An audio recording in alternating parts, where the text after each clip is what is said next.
कहानी की स्टार्टिंग में हमें ड्रामे की फीमेल लीड जिया को दिखाया जाता है, जो कि बहुत ही इनोसेंट काइंड हार्टेड गर्ल है। वह काम पे जाते हुए अपने साथ एक लकी चार्म तो ज़रूर ही लेके जाती है और काम में है भी काफ़ी डेडिकेटेड। अगर हमारे हीरो की बात करें तो मार्शियस एक कंपनी का प्रेसिडेंट है, साथ ही साथ बहुत ज़्यादा ही स्ट्रिक्ट किस्म का बंदा है। इसे हर चीज़ एकदम परफेक्ट चाहिए, अगर ना हो तो बस अगले बंदे की तो शामत इसके हाथों आ ही जाती है। इसकी लाइफ में कोई और चीज़ इम्पोर्टेंट हो या ना हो, परिवार तो है ही सही। अब ये इतना ज़्यादा खड़ूस क्यों है, कभी स्माइल नहीं करता है और इवन के प्यार पे तो बिल्कुल विश्वास रखता ही नहीं है। ऐसा क्यों है उसके बारे में हमें फिर बाद में पता चल ही जाना है। हमारी चिया को तो शेफ़ बनने का बहुत ज़्यादा शौक है, कंपनी में भी मज़े मज़े के खाने बनाया करती है। इवन के इनकी कंपनी बहुत जल्दी लाइव स्ट्रीमिंग भी करने वाली थी, सो उससे पहले ही ये लोग रिहर्सल वगैरह भी करते हैं। अब जैसे ही इसकी अपने बॉस पे नज़र पड़ती है, तब तो इसकी हार्ट बीट ना सिर्फ फास्ट होती है, काफ़ी ज़्यादा नर्वस भी फील करने लगती है। अब जैसे जैसे ही बॉस इसके क्लोज आते जाते हैं, ये तो हर काम में कोई ना कोई तो गड़बड़ी कर ही देती है। अब उनको देखने के बाद ही इसकी ऐसी सिचुएशन क्यों हो जाती है, उसको जानने के लिए तभी हमें फ्लैशबैक में दिखाया जाता है कि जब वो फर्स्ट डे कंपनी में आई थी, तो इसे यहाँ पे हायर करने वाला कोई और नहीं बल्कि मार्शियस का ही अंकल मिस्टर रिचर्ड थे। उन्हें तो ये लड़की काफ़ी क्यूट लगी थी। इधर ही एक लड़की जिसका नाम के संध्या होता है, सबको बता रही होती है कि मैंने सुना है कि हमारी कंपनी में वॉशरूम्स में एक बहुत ही ठरकी किस्म का बंदा आया हुआ है, लड़कियों की फ़ोटोज़ क्लिक करता है, कहीं वो हमारी साइड पे ही ना चला है। लेकिन अंकल इस बात पे विश्वास नहीं करते हैं कि हो सकता है कि ऐसी बुरी बुरी सी न्यूज़ लोगों ने फैला दी होंगी कंपनी में। नेक्स्ट डे से हमें एक शो में दिखाया जाता है जहाँ पे ये ठोंस ठोंस के खाना खाती है, काफ़ी फूडी गर्ल है। इसे यहाँ पे बुलाने वाली कोई और नहीं बल्कि इसकी ही फ्रेंड जैन होती है, जो कि एक टीवी शोज़ कंपनी में ही जॉब करती है। इसके बाद ही सीधा उसे एक रेस्टोरेंट पे लेके आई थी, जो कि काफ़ी एक्सपेंसिव तो था, लेकिन गर्ल्स सिर्फ और सिर्फ यहाँ के शेफ़ फ्राई को देखने के लिए ही आई होती हैं। वो होता जो काफ़ी हैंडसम है। यहाँ का खाना तो चिया को बहुत ही पसंद आता है। जिस तरह से वो उस शेफ़ की तारीफ़ कर रही होती है, ये भी चुपके चुपके से खड़ा सुन ही रहा था और उसे काफ़ी अच्छा लगता है कि फ़र्स्ट टाइम ही एक लड़की ऐसी है जो कि मेरे खाने की इतनी तारीफ़ कर रही है। अब रात के वक्त ही अंकल ने चिया को जो हायर किया था कंपनी के लिए, उसकी वीडियो अपने भांजे को सेंड कर देते हैं। हमारा हीरो तो उसकी ये क्यूट क्यूट सी हरकतें देख के काफ़ी स्माइल कर रहा होता है कि ये बहुत ही स्वीट गर्ल है। जैसे ही कंपनी में कुछ काम के सिलसिले में आया था, तो हमारी क्यूट सी हीरोइन ने तो उसे देखा ही नहीं हुआ था कि आखिर को मेरा बॉस कैसा दिखता है। और बस फिर क्या था, वो समझ लेती है कि शायद वही वाला जो कि वॉशरूम्स में लड़कियों की पिक्चर्स बनाता है, ठहर की इधर फिर रहा है।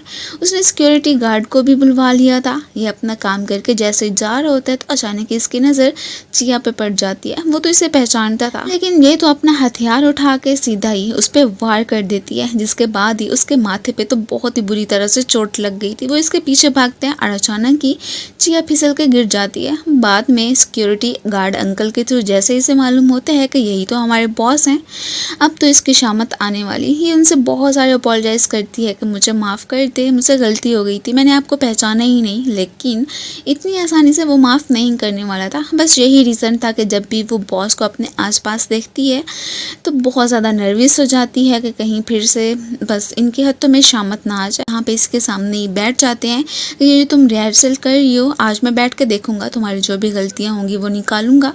इसके अंकल कहते हैं कि कभी स्माइल भी कर लिया करो, हर वक्त बस ऐसे ही बुरा सा फेस बनाए रखते हो। ये स्माइल करने की कोशिश करता है और ये देख के हमारी चिया को तो बहुत ही अजीब सी फीलिंग आती है और बस फिर क्या था, फिर इस काम को ख़राब कर देती है। वीडियोस को बनाते बनाते अपने प्रोडक्ट्स की ये तो एडवर्टाइजमेंट भी करते ही हैं और इस वक्त इसके हाथ में पेन को देख के हमारे हीरो को अपनी चोट याद आ जाती है, जो कि काफ़ी बुरी तरह से लगी थी।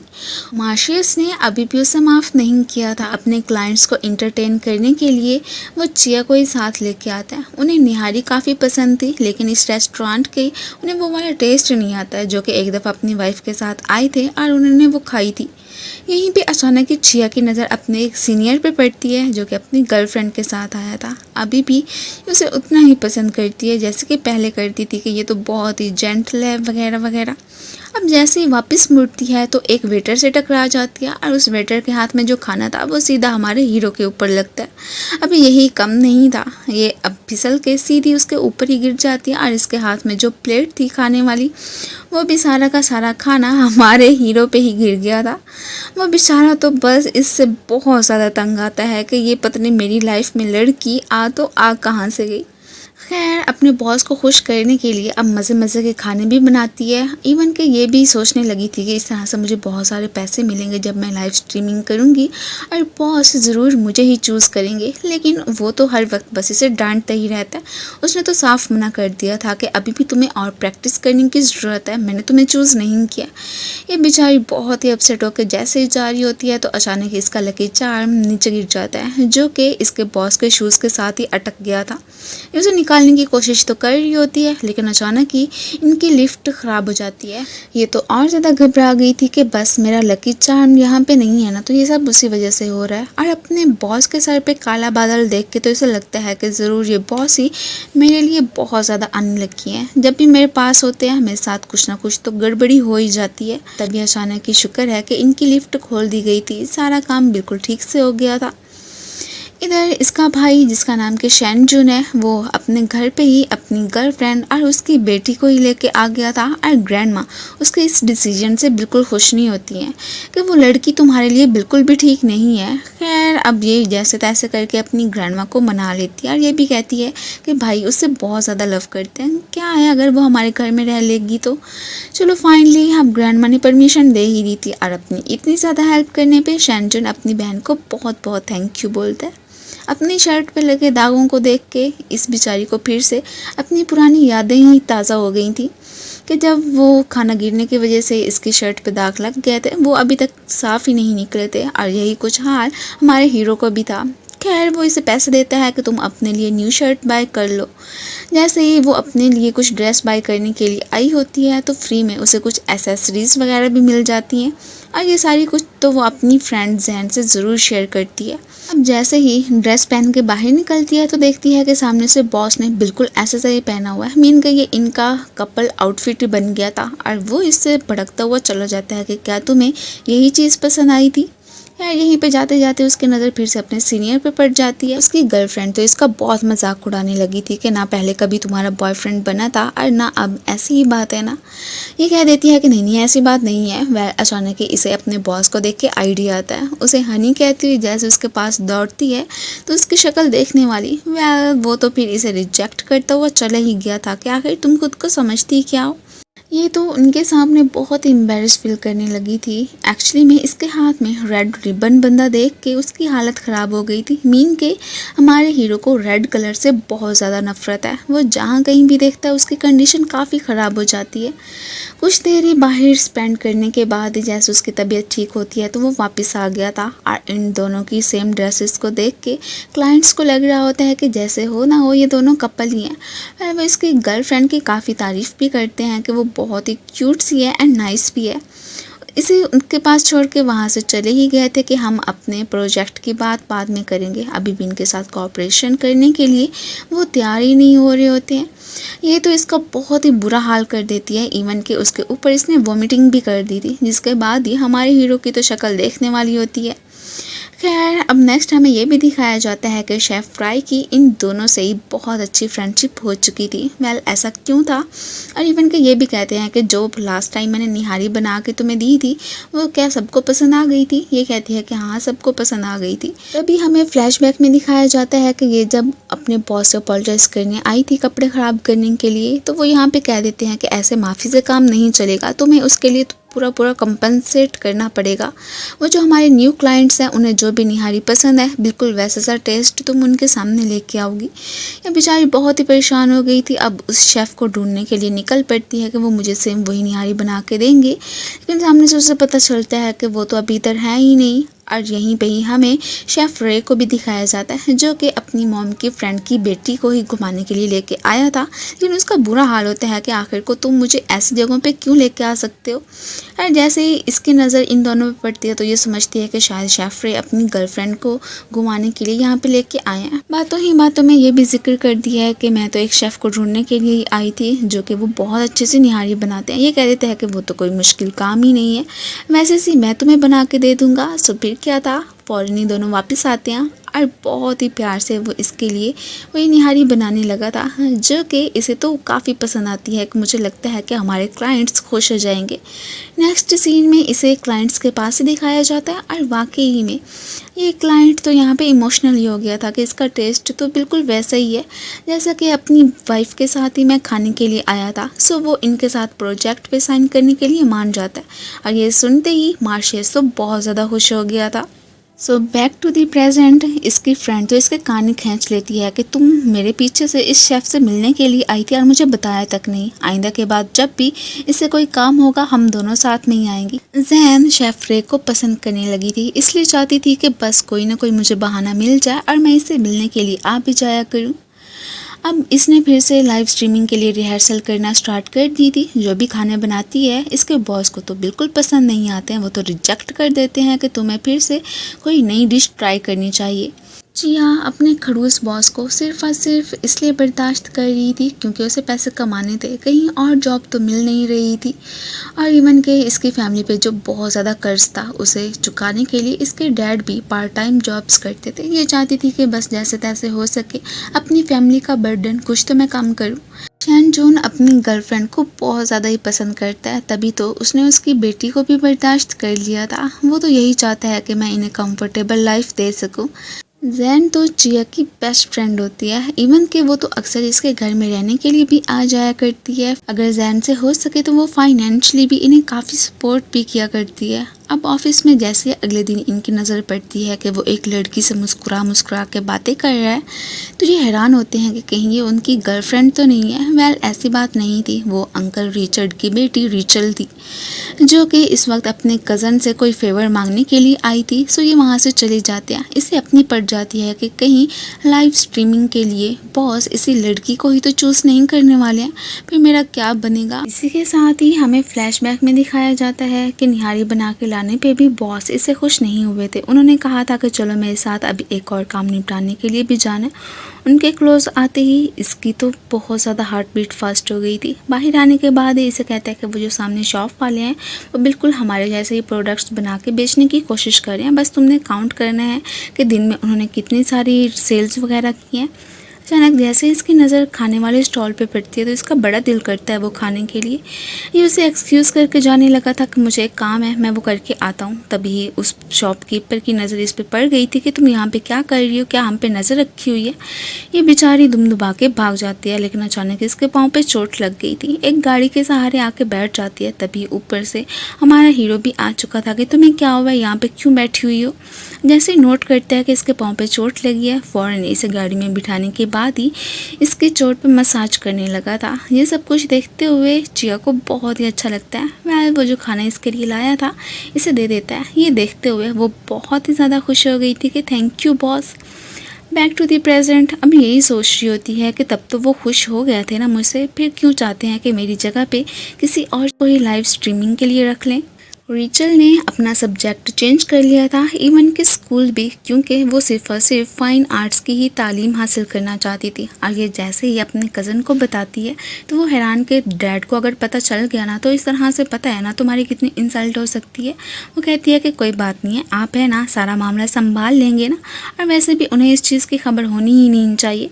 जैसे ही उसे अपनी ड्रेसेस दिखा रही होती है, ये सब कुछ देखने के बाद ही उसकी हालत ख़राब, क्योंकि उसने रेड जो देख लिया था। अब जैसे ही यहाँ पे नज़र जिया की पड़ती है तो वो हैरान होती है कि बॉस को क्या हुआ है, वो ऐसे क्यों खड़े हुए हैं। जैसे उन्हें देखने के लिए जाती है वो तो जिया को हक कर लेते हैं। तभी भागती हुई रिचल भी आ गई थी कि क्या हुआ है तुम्हें। वो जैसे तैसे करके उसे गाड़ी तक लाते हैं और यहाँ पे मार्शियस कहने लगा था कि आज जो कुछ भी तुमने देखा है इसके बारे में किसी को भी मत बताना। ये बहुत घबराई हुई होती है कि क्या अभी तक आपको उस रेड कलर से डर लगता है, मीन कि ऐसा क्यों होता है आपके साथ। अब ये भी कहती है कि आइंदा के बाद मैं कभी भी किसी को भी तंग नहीं करूँगी, प्लीज़ बस आप ठीक हो जाएं। वो फ़ौरन से ठीक होकर इसके कान में कहता है कि क्या सच? वो कहते हैं कि आपने तो मुझे डरा ही दिया था कि आप बिल्कुल ठीक हैं और बस ऐसे ही नाटक कर रहे थे क्या? ये फिर से खाना खाने के लिए शेफ़ फ्राई के पास आती है और उसे कहती है कि क्या आप मुझे मज़ीद डिशेस बनाना सिखाएंगे? वो भी कह देता है कि हाँ बिल्कुल ठीक है, इससे तो लाइव स्ट्रीमिंग के लिए वो सब कुछ चाहिए होता है। अब अगले ही दिन इसके भाई ने इसे कोई गिफ्ट दिया था, वैसा सा ही कुछ बैग अपनी गर्लफ्रेंड को भी गिफ्ट करता है। वो खुश होती है, समझ रही थी कि जैसे कि ये किसी ब्रांड का है। अब जैसे ही बैले की नज़र चिया की पोस्ट पे पड़ती है तो एकदम सरप्राइज ही रह गई थी कि इसका मतलब है कि इसने जो मुझे बैग दिया है वो बिल्कुल फेक है, ब्रांड का नहीं है, क्योंकि ये इतना भी रिच नहीं है कि दो ब्रांडेड बैग्स को कैसे अफोर्ड कर सकता है। वह इस बात को लेकर इस पर बहुत ज़्यादा भड़क गई थी, इवन कि अपने रूम से भी निकाल देती है कि आइंदा के बाद यहाँ आने की कोई ज़रूरत नहीं है। इधर जैसे इसकी आँख खुलती है तो सामने से अचानक ही अंकल को देख के काफ़ी घबरा भी गया था। वो इसे पूछ रहा होता है कि मुझे पता चला है कि तुम्हारी तबीयत ख़राब हो गई थी, आखिर को किसी अच्छे से डॉक्टर को जाके क्यों नहीं दिखा लेते, तुम्हें वहाँ पे चले जाना चाहिए ना। लेकिन वो नहीं मान रहा होता है। बातों ही बातों में अब जिया का भी जिक्र चली जाता है कि तुम उस लड़की को पसंद करने लगे हो ना।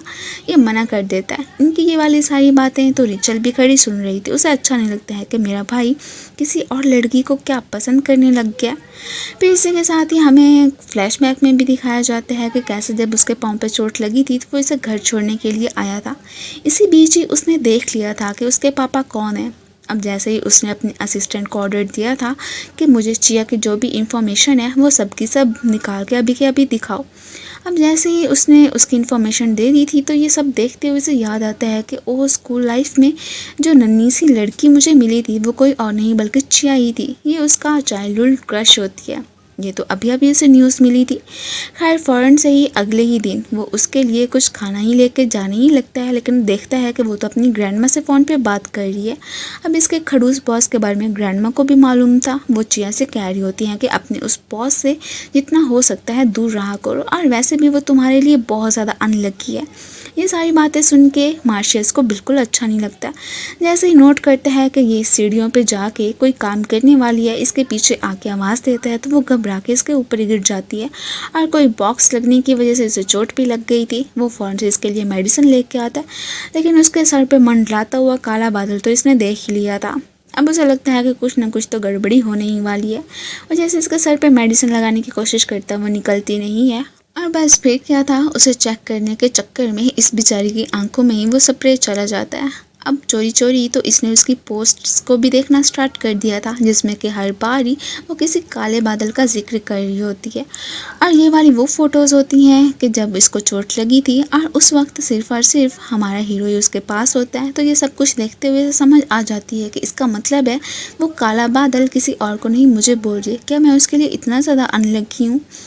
और ऑफिस में वो उसके अच्छे से केयर भी करना स्टार्ट कर देता है, इवन के लाइव स्ट्रीमिंग के लिए इसे ही उसने चूज़ कर लिया था।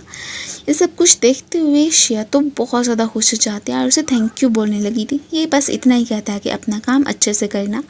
अब जिस तरह से वो काम क्या करती है ये बस प्यार से उसे देखता ही रहता है। इवन के अब जो भी खाना वगैरह बनाती है उसकी तारीफ़ भी कर देता है, और जैसे उसे इतना ज़्यादा खुश देखता है तो बस ये भी स्माइली करके फिर वहाँ से चला जाता है। इधर बेचारा शैनचुन जो कि दिन रात काफ़ी मेहनत करता है, एक ऑर्डर डिलीवर करने आया तो था, लेकिन सामने वाली लेडी बहुत ही खड़ूस होती है कि तुम तो बहुत लेट आए हो इसलिए मैं तुम्हें कोई भी पैसे नहीं देने वाली हूँ।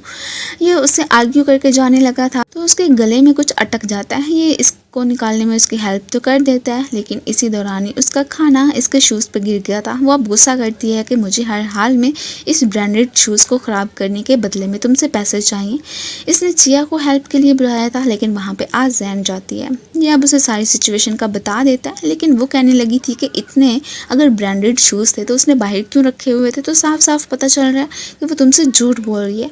सो यहाँ पे उसकी ना सिर्फ वीडियोस बनाती हैं बल्कि इसने कुछ पैसे वगैरह दे के इस सारे मामले को निपटा लिया था। इस बात के लिए उसे थैंक यू बोलता है और ये भी कहता है कि अगर तुम्हारी कंपनी में कोई और जॉब है तो मुझे बता सकती है। वो कह देती है कि हाँ एक ड्राइवर वाली है, अगर करना चाहो तो। ये तो फ़ौरन से मान गया था कि ठीक है मैं करने के लिए तैयार हूँ। अब जिस तरह से ही जिया की वीडियोस को देख के ये स्माइल कर रहा होता है, ये सब कुछ देखते हुए रिचल को तो समझ आ जाती है कि ये जिया को पसंद करने लगा है। उससे तो इस लड़की से नफरत हो गई थी कि आखिर को मेरा कज़न मुझसे ज़्यादा इसे क्यों इम्पोर्टेंस दे रहा है। वो ऑफिस में उसे तंग करने के लिए आ जाती है। इवन उसके सामने ही मार्शियस के क्लोज जाने की भी कोशिश करती है और इसे कहती है कि आज के दिन तुम जो भी बनाओगी मैं यहीं पर रहूँगी। खैर वो इसे तंग कर रही थी, इस बात का अंदाज़ा तो मार्शियस ने लगा ही लिया था। वो इसे कहता भी है कि तुम्हें उस बेचारी मासूम सी लड़की को ज़्यादा तंग करने की ज़रूरत तो नहीं है, लेकिन जिया कह देती है कि कोई बात नहीं है, मैं अपना काम आसानी से कर सकती हूँ, बस आप मुझे एक चांस दे दें और अपॉर्चुनिटी दे दें, मैं लाइव स्ट्रीमर बनने के लिए सही हूँ ना। अब ये सब कुछ देखते हुए उसे फिर फ्लैशबैक में याद आ जाता है कि कैसे मैं एक खाना लेके जा रहा था, तभी ये जिया मेरे पास आई थी और उसने कहा था क्या मैं एक बाइट ले सकती हूँ। मैंने उसे लेने के लिए इजाज़त दे दी थी। वो बहुत खुश हो गई थी और फिर उसने तो मेरे शूज़ लेस भी बांध दिए थे। अब भी बिल्कुल वैसे से ही ये उससे कह रही होती है कि मुझे एक चांस दे दें। वो भी दे देता है कि ठीक है। अब सारे ही खुश लग रहे होते हैं कि चलो फाइनली अब इसका जो डर था अपने बॉस के सामने होते हुए वो कुकिंग नहीं कर सकती, लेकिन अब इजली से जो खाना बनाती है वो इसे बहुत ज़्यादा ही अच्छा लगता है। और ये सब कुछ देखते हुए रिचल की शक्ल देखने वाली अब जैसे ही सुनती है अपने डैड के आने की आवाज़ तो फ़ौरन से ही कहीं छुप जाती है। वो तो यही कहने लगे थे कि जैसे जिया खाने बनाती है, काश मेरी बेटी भी बिल्कुल ऐसे ही बना लिया करती। और थोड़ी देर के बाद ही जिया से कहती है कि तुम्हारी जो भी रेसिपी है ना वो मुझे चाहिए, मैं भी ये एक दफ़ा ट्राई करना चाहती हूँ। जैन के टीवी शो में कोई सिंगिंग कंपटीशन होने वाला था, इनका कोई कंटेस्टेंट आया नहीं होता है, तो वो इसलिए इसे कह देती है कि क्या तुम इस काम में हमारी हेल्प कर दोगे। जैन जुन तो वैसे ही बहुत अच्छा गाना गाता था और इसको सिंगिंग करते हुए देख के सभी बहुत ज़्यादा खुश होते हैं और इवन कि इसकी ये वाली वीडियो तो वायरल भी हो चुकी थी। अंकल भागे भागे मार्शियस के पास आते हैं कि आज मैंने देखा है कि जो मेरी बेटी है ना वो तो किचन में खड़ी होकर खाना बना रही है। ये बहुत ही ज़्यादा अजीब बात है ना। ये कह देते हैं कि वैसे वो बेचारी अगर कुछ ना बनाए फिर भी कहते हैं कि वो कुछ नहीं करती है, अगर अब कुछ बनाने लगी है तो फिर भी आपको उसकी चिंता हो रही है। वेल तभी किचन में एक बहुत ही भयानक धमाका होता है। अब जैसे उसे देखने के लिए किचन में आते हैं तो यहाँ पे रिचल की शक्ल को देखते हुए उन्हें साफ पता चल जाता है कि इधर ये क्या कारनामा सर अंजाम दे चुकी है। वेल इसके बाद इसे मैसेज मिलता है कि आइंदा के बाद तुम्हें ऑफिस आने की ज़रूरत नहीं है। अब मार्शियस के फ़ोन से ये किसी और ने नहीं बल्कि रिचल ने ही किया था। उसे बहुत ज़्यादा डांटता है कि तुम ऐसे कैसे कर सकती हो उसके साथ। अब बाद में मैसेज करके मार्शियस ने इस बात को संभाल ही लिया था। ये कुछ डिशेस को बनाने का सीखने के लिए जैसे ही शेफ़ फ्राई के पास आते हैं तो वहाँ पे देखते हैं कि उसके पास एक लड़की मौजूद है। ये तो कहती है कि अरे ये तो वही वाली लड़की है जो कि उस दिन शेफ़ के पास थी, मीन कि ये उसकी गर्लफ्रेंड है। यहाँ पे ये लड़की गुस्सा कर रही होती है कि तुम्हारी लाइफ में मेरी कोई इंपॉर्टेंस नहीं है और बस ऐसे ही करके चली जाती है। ये समझ रही होती है कि शायद इसकी गर्लफ्रेंड ने इसे डंप कर दिया है, इसलिए उसका मूड फ्रेश करने की कोशिश कर रही होती है। तो वो कह देता है कि ऐसी बात नहीं है, वो मेरी गर्लफ्रेंड नहीं थी जैसे कि आप समझ रहे हो, बल्कि वो मेरी मॉम की फ्रेंड की बेटी है, हमारे बीच ऐसा कुछ भी नहीं था। यार इसने तो सोच लिया था कि आज पक्का शेफ़ फ्रे के पास मैं अच्छी सी ड्रेसिंग करके जाऊंगी, वो मुझसे इम्प्रेस हो ही जाएंगे। लेकिन अचानक ही इसे तो ऑफिस से कॉल आ गई थी। आज के दिन भी इस बेचारी को बहुत सारा काम करने को दे दिया गया था। ये काफ़ी अपसेट होती है। अब अकेले ही जिया को शेफ़ फ्राई के पास आना पड़ गया था। वो जिस अंदाज से इसे देख रहा होता है इसे तो साफ पता चल जाता है कि एक्चुअली में शेफ़ फ्राई हो ना हो जिया को पसंद करने लगा है। ये उसे मनाने की कोशिश करता है कि देखो जैसा तुम समझ रहे हो ऐसी कोई बात नहीं है। जिया मानता हूँ कि वो मेरी एम्प्लॉय है, लेकिन फ़र्स्ट ऑफ ऑल तुम तो मेरी कज़न हो ना। लेकिन वो फिर भी मानने को तैयार नहीं होती है और इन दोनों के इस झगड़े को देख के अंकल हैरान होते हैं कि आखिर को इनके बीच हुआ तो हुआ क्या है। ये अपने रूम में आके मॉम की फ़ोटो ही देख रहा होता है और तभी हमें फ्लैशबैक में दिखाया जाता है कि जब इसकी मॉम काफ़ी ज़्यादा इल थी और हॉस्पिटल में एडमिट थी तब तो इसके डैड को उनकी बिल्कुल चिंता नहीं थी। इवन कि उन्होंने इस सिचुएशन में उनसे डिवोर्स लेने का सोच लिया था। और ये सब कुछ देखते हुए यहाँ पे मार्शियस को बिल्कुल भी अच्छा नहीं लगा था। तभी से ही उसका तो प्यार से यकीन ही उठ गया कि ऐसा कोई नहीं होता है। और बिल्कुल ऐसी सिचुएशन उसके अंकल के साथ थी। उनकी वाइफ उन्हें छोड़ के चली गई और रिचल बस एक वही वाहिद लड़की थी, इनकी बेटी, जो कि इनके साथ रहती है। उनकी पूरी की पूरी रिस्पॉन्सिबिलिटी इनके सर पे ही थी। और ये तो इससे भी कह रहे होते हैं कि देखो अब मान भी जाओ, एक अच्छी सी लड़की को देख के उससे शादी कर लो। और वैसे भी मैं एक बात तुम्हें क्लियर कर दूं कि इस दुनिया में बहुत सारे लोग डिफरेंट भी होते हैं। हो सकता है कि तुम्हें जो लड़की मिले वो बिल्कुल अच्छी हो, तुम्हारी आंटी के जैसे और तुम्हारे डैड की जैसी बिल्कुल ना हो, जो कि एकदम बेवफा ही निकले। लेकिन अभी भी ये मानने को तैयार नहीं होता है। इधर ही हमें जैन को दिखाया जाता है जो कि एक बार आई थी और यहीं पे ही वो बैले को बातें करते हुए ही सुनती है, जो कि अपनी फ्रेंड्स से शैनजुन की बुराइयां करने में बिजी थी कि वो तो बहुत ही पुअर है, इवन कि मैं तो बस एक किराएदारनी बन गई उसके घर में रह रही हूँ, और वैसे भी वो किराएदारनी जो कि पैसे भी नहीं देती है और जो भी उसके पैसे होते हैं वो बस मुझे ही पकड़ा देता है। बहुत ही बेवकूफ़ है वो। अब जैसे यहाँ पे उसकी नज़र जैन पे पड़ती है तो ये वहाँ से चली ही गई थी। खैर वो कहती रहती है कि देखो इस बारे में प्लीज़ शैनजुन को मत बताना, वो भी कुछ नहीं बताती है। आज तो दूसरे स्कूल जाते हुए डैड ने इसे पकड़ ही लिया था। अब ये जो खाना बना के लाई थी वो कह देता है कि इसमें ये जो तुमने डाला हुआ है जिंजर वगैरह, ये सारा का सारा मुझे निकाल के दो क्योंकि मुझे ये पसंद नहीं है। वो भी यहाँ पे अब चुप करके इसका काम करने ही लग गई थी और ये अब उसे बड़े ही प्यार से देखने लग जाता है। तभी ऊपर से एंट्री होती है अंकल की, जो कि चिया को ये गुड न्यूज़ देते हैं कि आज से तुम्हारी असिस्टेंट मैंने हायर कर लिया है, जो कि कोई और नहीं बल्कि रिचल ही थी। इसकी शक्ल देखने वाली कि क्या, अब जाहिर सी बात है वो तो एक बॉस लेडी थी और इसलिए इस बेचारी से ही सारे काम करवाती रहती हैं। असिस्टेंट क्या उसने खूब बनना था। डैड आके उस पर गुस्सा तो करते हैं कि तुम्हें कम अज़ कम हाथ बटाना चाहिए। वो भी अब बुरा सा मुँह बना के काम करने के लिए फिर आ ही जाती है। रात के वक्त उसका जो काम क्या हुआ था वो तो बिल्कुल उसने बिगाड़ दिया था, तो चिया को ही स्टे करके वो सारा कंप्लीट करना था। अब फिर हमारे हीरो ने सोच लिया था कि क्यों ना इसके लिए कल मैं एनर्जी ड्रिंक्स वगैरह लेके जाऊं, लेकिन घर पे अंकल ने समझे थे कि वो शायद मेरे लिए लेके आया था। वो सारे के सारे ही पी जाते हैं। इधर इसे एक शो का होस्ट भी बना दिया जाता है। शैनजुन अपना काम बहुत अच्छे से और ईमानदारी से करता है। वैसे तो है ये काफ़ी क्यूट सा।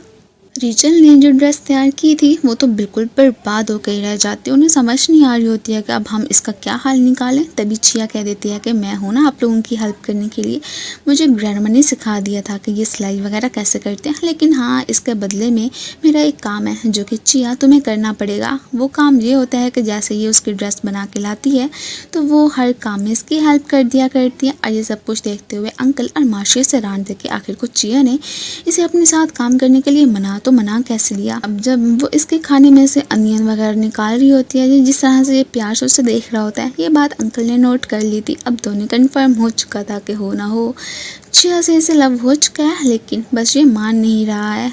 चिया के फेस पे पिंपल बन गया ज़्यादा देर किचन में रहने की वजह से। ये तो अब किचन को बिल्कुल ठंडा करने के लिए कोई एयर कूलर ही लेने के लिए आ गया था। अब इसी रेस्टोरेंट पे आज के दिन तो वो शैनजुन को भी लेके आ गई होती है। अब जिस प्यार से उस शेफ़ को देख रही होती है, इस बात का अंदाज़ा तो इसने लगा ही लिया था कि अब मानो या ना मानो क्या आप शेफ़ फ्राई को पसंद करने लगी हैं, तो क्यों ना हम रात को कहीं चलें। अब रात के वक्त ही इन लोगों ने बारबेक्यू करने का प्लान बना लिया था, लेकिन स्टिल अभी तक शेफ़ फ्राई आए ही नहीं होते हैं। इससे अचानक इसका फ्रेंड इसकी गर्लफ्रेंड की ही फ़ोटो सेंड करता है कि देखो वो किसी बाबे के साथ बैठी डेटिंग कर रही है। ये भाग के उसे देखने के लिए जाता है तो उसके पीछे पीछे जैन भी आ गई थी। अब यहाँ पे देखते हैं कि वो तो इधर है ही नहीं, शायद कि चली गई है। जैसे घर पहुँचता है तो सामने से उसकी गर्लफ्रेंड ही बैठी हुई थी और कह देती है कि आज मैं जिस शादी में गई थी वहाँ पे उस लड़की को तंग करने के लिए उसका डैड आ गया था, जो कि उसकी मॉम को डिवोर्स दे चुका था। वो मज़ीद उसे तंग ना करे तो इसलिए उसने वो रिस्पॉन्सिबिलिटी मुझे दे दी कि मैं सारा वक्त उसके साथ ही गुजारूँ। ये सुनते वो खुश होकर उसे हक कर लेता है कि मुझे यकीन था कि मेरी गर्लफ्रेंड कभी मुझे धोखा दे ही नहीं सकती है। एक्चुअली में फ्लैशबैक में दिखाया जाता है कि उस वक्त उस बाबे के साथ इसे जैन ने देख लिया था और कहती है कि तुम्हें यहाँ पे देखने के लिए शैनजुन आया, आगे क्या करना है वो सब कुछ तुम खुद ही मैनेज कर लो। जो भी सच्चाई अगर उसे बताना चाहती हो तो बता दो। अभी भी उसने कुछ नहीं बताया था। यहाँ पे फाइनली शेफ़ फ्राई की एंट्री हो चुकी होती है और इन दोनों को ऐसे क्लोज देख के हमारी मासूम सी जैन का दिल टूट जाता है। अब यहाँ पे उसे भी अंदाज़ा हो चुका था कि शेफ़ फ्राई सिर्फ और सिर्फ उसकी फ्रेंड में ही इंटरेस्टेड है, ना कि उसमें। फाइनली इनकी लाइव स्ट्रीमिंग का दिन आ चुका था। इसे कोई हर्बल टी मिलती है। ये समझती है कि मेरे इस पिंपल को देखते हुए अंकल रिचर्ड ने ही यहाँ पे मेरे लिए रखी होगी, लेकिन एक्चुअली में ये काम तो हमारे हीरो का ही था। अब इनकी लाइव स्ट्रीमिंग स्टार्ट हो जाती है। ये बहुत नर्वस लग रही थी तो हमारा हीरो इसे काम डाउन करने की कोशिश करता है। फाइनली अपनी फुल एनर्जी के साथ इसने लाइव स्ट्रीमिंग करना स्टार्ट कर दी थी और इसका जो बोलने का अंदाज़ होता है, इसकी स्वीटनेस सबको बहुत ही पसंद आ रही होती है। लेकिन अचानक ही इसके पेट में दर्द होना स्टार्ट हो जाता है उस हर्बल टी को पीने की वजह से। बस फिर क्या था, बेचारी की सबके सामने यहाँ पे फार्ट निकल जाता है। ये देखते हुए अब यहाँ पे बहुत ज़्यादा ही एम्बैरेस फील करने लगी थी। अब जब सबको को मालूम होता है कि वो हर्बल टी तो हमारे बॉस ने रखी थी, बस घूर घूर के उसे देखने लगते। ये भी बेचारा थोड़ा सा गिल्टी फील करने लगा था। जैसे ही वॉशरूम के बाहर चिया के लिए मेडिसिन लेके खड़ा होता है तो अंकल को ये देखते हुए अंदाज़ा हो जाता है कि अब मान भी लो कि तुम्हें चिया से लव हो चुका है, क्योंकि तुम उसकी केयर करने लगे हो, चुपके चुपके से उसे देखते हो, उसका ख्याल रखते हो। वह ये अपने अंकल की बातों पे स्माइल करता हुआ फिर वहाँ से चला ही गया था। बाद में ऐसे ही बातों बातों में अब ये चिया से पूछ लेती है कि वैसे तुम्हें शेफ फ्राई कैसे लगते हैं, अगर तुम्हें उसकी गर्लफ्रेंड बनने का मौका मिला तो फिर क्या करोगी। ये कह देती है कि नहीं नहीं, ऐसा तो हो ही नहीं सकता, और वैसे भी ग्रैंडमा ने मुझे कहा है कि अगले साल ही मेरा प्रिंस चार्मिंग मुझे मिलेगा, तो इसलिए मैं इस बात पर विश्वास नहीं रखती हूँ। ये सुनते ही वो खुश हो जाती है। अब जैसे ही वो इसे कहने लगती है कि अच्छा चलो अपनी बताओ कि अगर तुम्हें शेफ फ्राई का अब यहाँ पे गर्लफ्रेंड बनने का मौका मिले तो क्या करोगी, ये तो ब्लश ही करने लगी थी। फिर लाइव स्ट्रीमिंग करने के लिए पहुंच आई थी, और यहाँ पे इस वक्त बॉस नहीं होते हैं ना, तो बस फिर क्या था, सबके सामने उसकी बुराइयां करना स्टार्ट कर देती है कि वो कितनी ज़्यादा खड़ूस है, वो हर्बल टी उन्होंने ही मुझे दी थी जिसकी वजह से कि वो मेरा बॉम्ब फूटा। खैर अब अपनी बुराइयां सुनने पे इसे गुस्सा बिल्कुल नहीं आता, वो तो स्माइल करने लगा था और मन में ये भी सोचते हैं कि क्या ये लड़की मुझे इतना ज़्यादा बुरा समझती है। दूसरी तरफ ही हमें बैले को दिखाया जाता है जो कि इस वक्त अपने उसी बुढ़े बॉयफ्रेंड से फ़ोन पे बात करने में बिजी, जो कि इसे तो मिलने के लिए भी बुला रहा था। शन जून के आते ही ये कॉल को डिस्कनेक्ट कर देती है और उसके लिए कुछ खाने का सामान लेने के लिए बाहर चली गई थी। अब उसके फ़ोन पे बार बार कॉल्स आई जा रही थी, तो इस शन जून से बर्दाश्त नहीं होता। वो जैसे उसका फ़ोन पिक करने ही वाला होता है कि तभी ऊपर से बैले आ जाती है और इसकी शक्ल देखने वाली बैले शनजुन का ध्यान भटकाने में फाइनली कामयाब हो ही चुकी थी, और ये बहाना बना के वहाँ से जाने लगती है कि मेरी फ्रेंड की मॉम की तबीयत बहुत ज़्यादा ख़राब है, सो इसलिए मुझे उसे कंसोल करने के लिए जाना ही पड़ेगा। वो भी मना नहीं करते, काफ़ी मासूम सा जो होता है। वेल आई तो अपने उसी ठरकी बुढ़े बॉयफ्रेंड से मिलने के लिए ही होती है। इधर रात को ये फिर शेफ रे को कॉल करके उसे थैंक यू बोल रही होती है, क्योंकि इसे कुछ पॉपुलैरिटी उनकी वजह से भी मिल ही चुकी थी।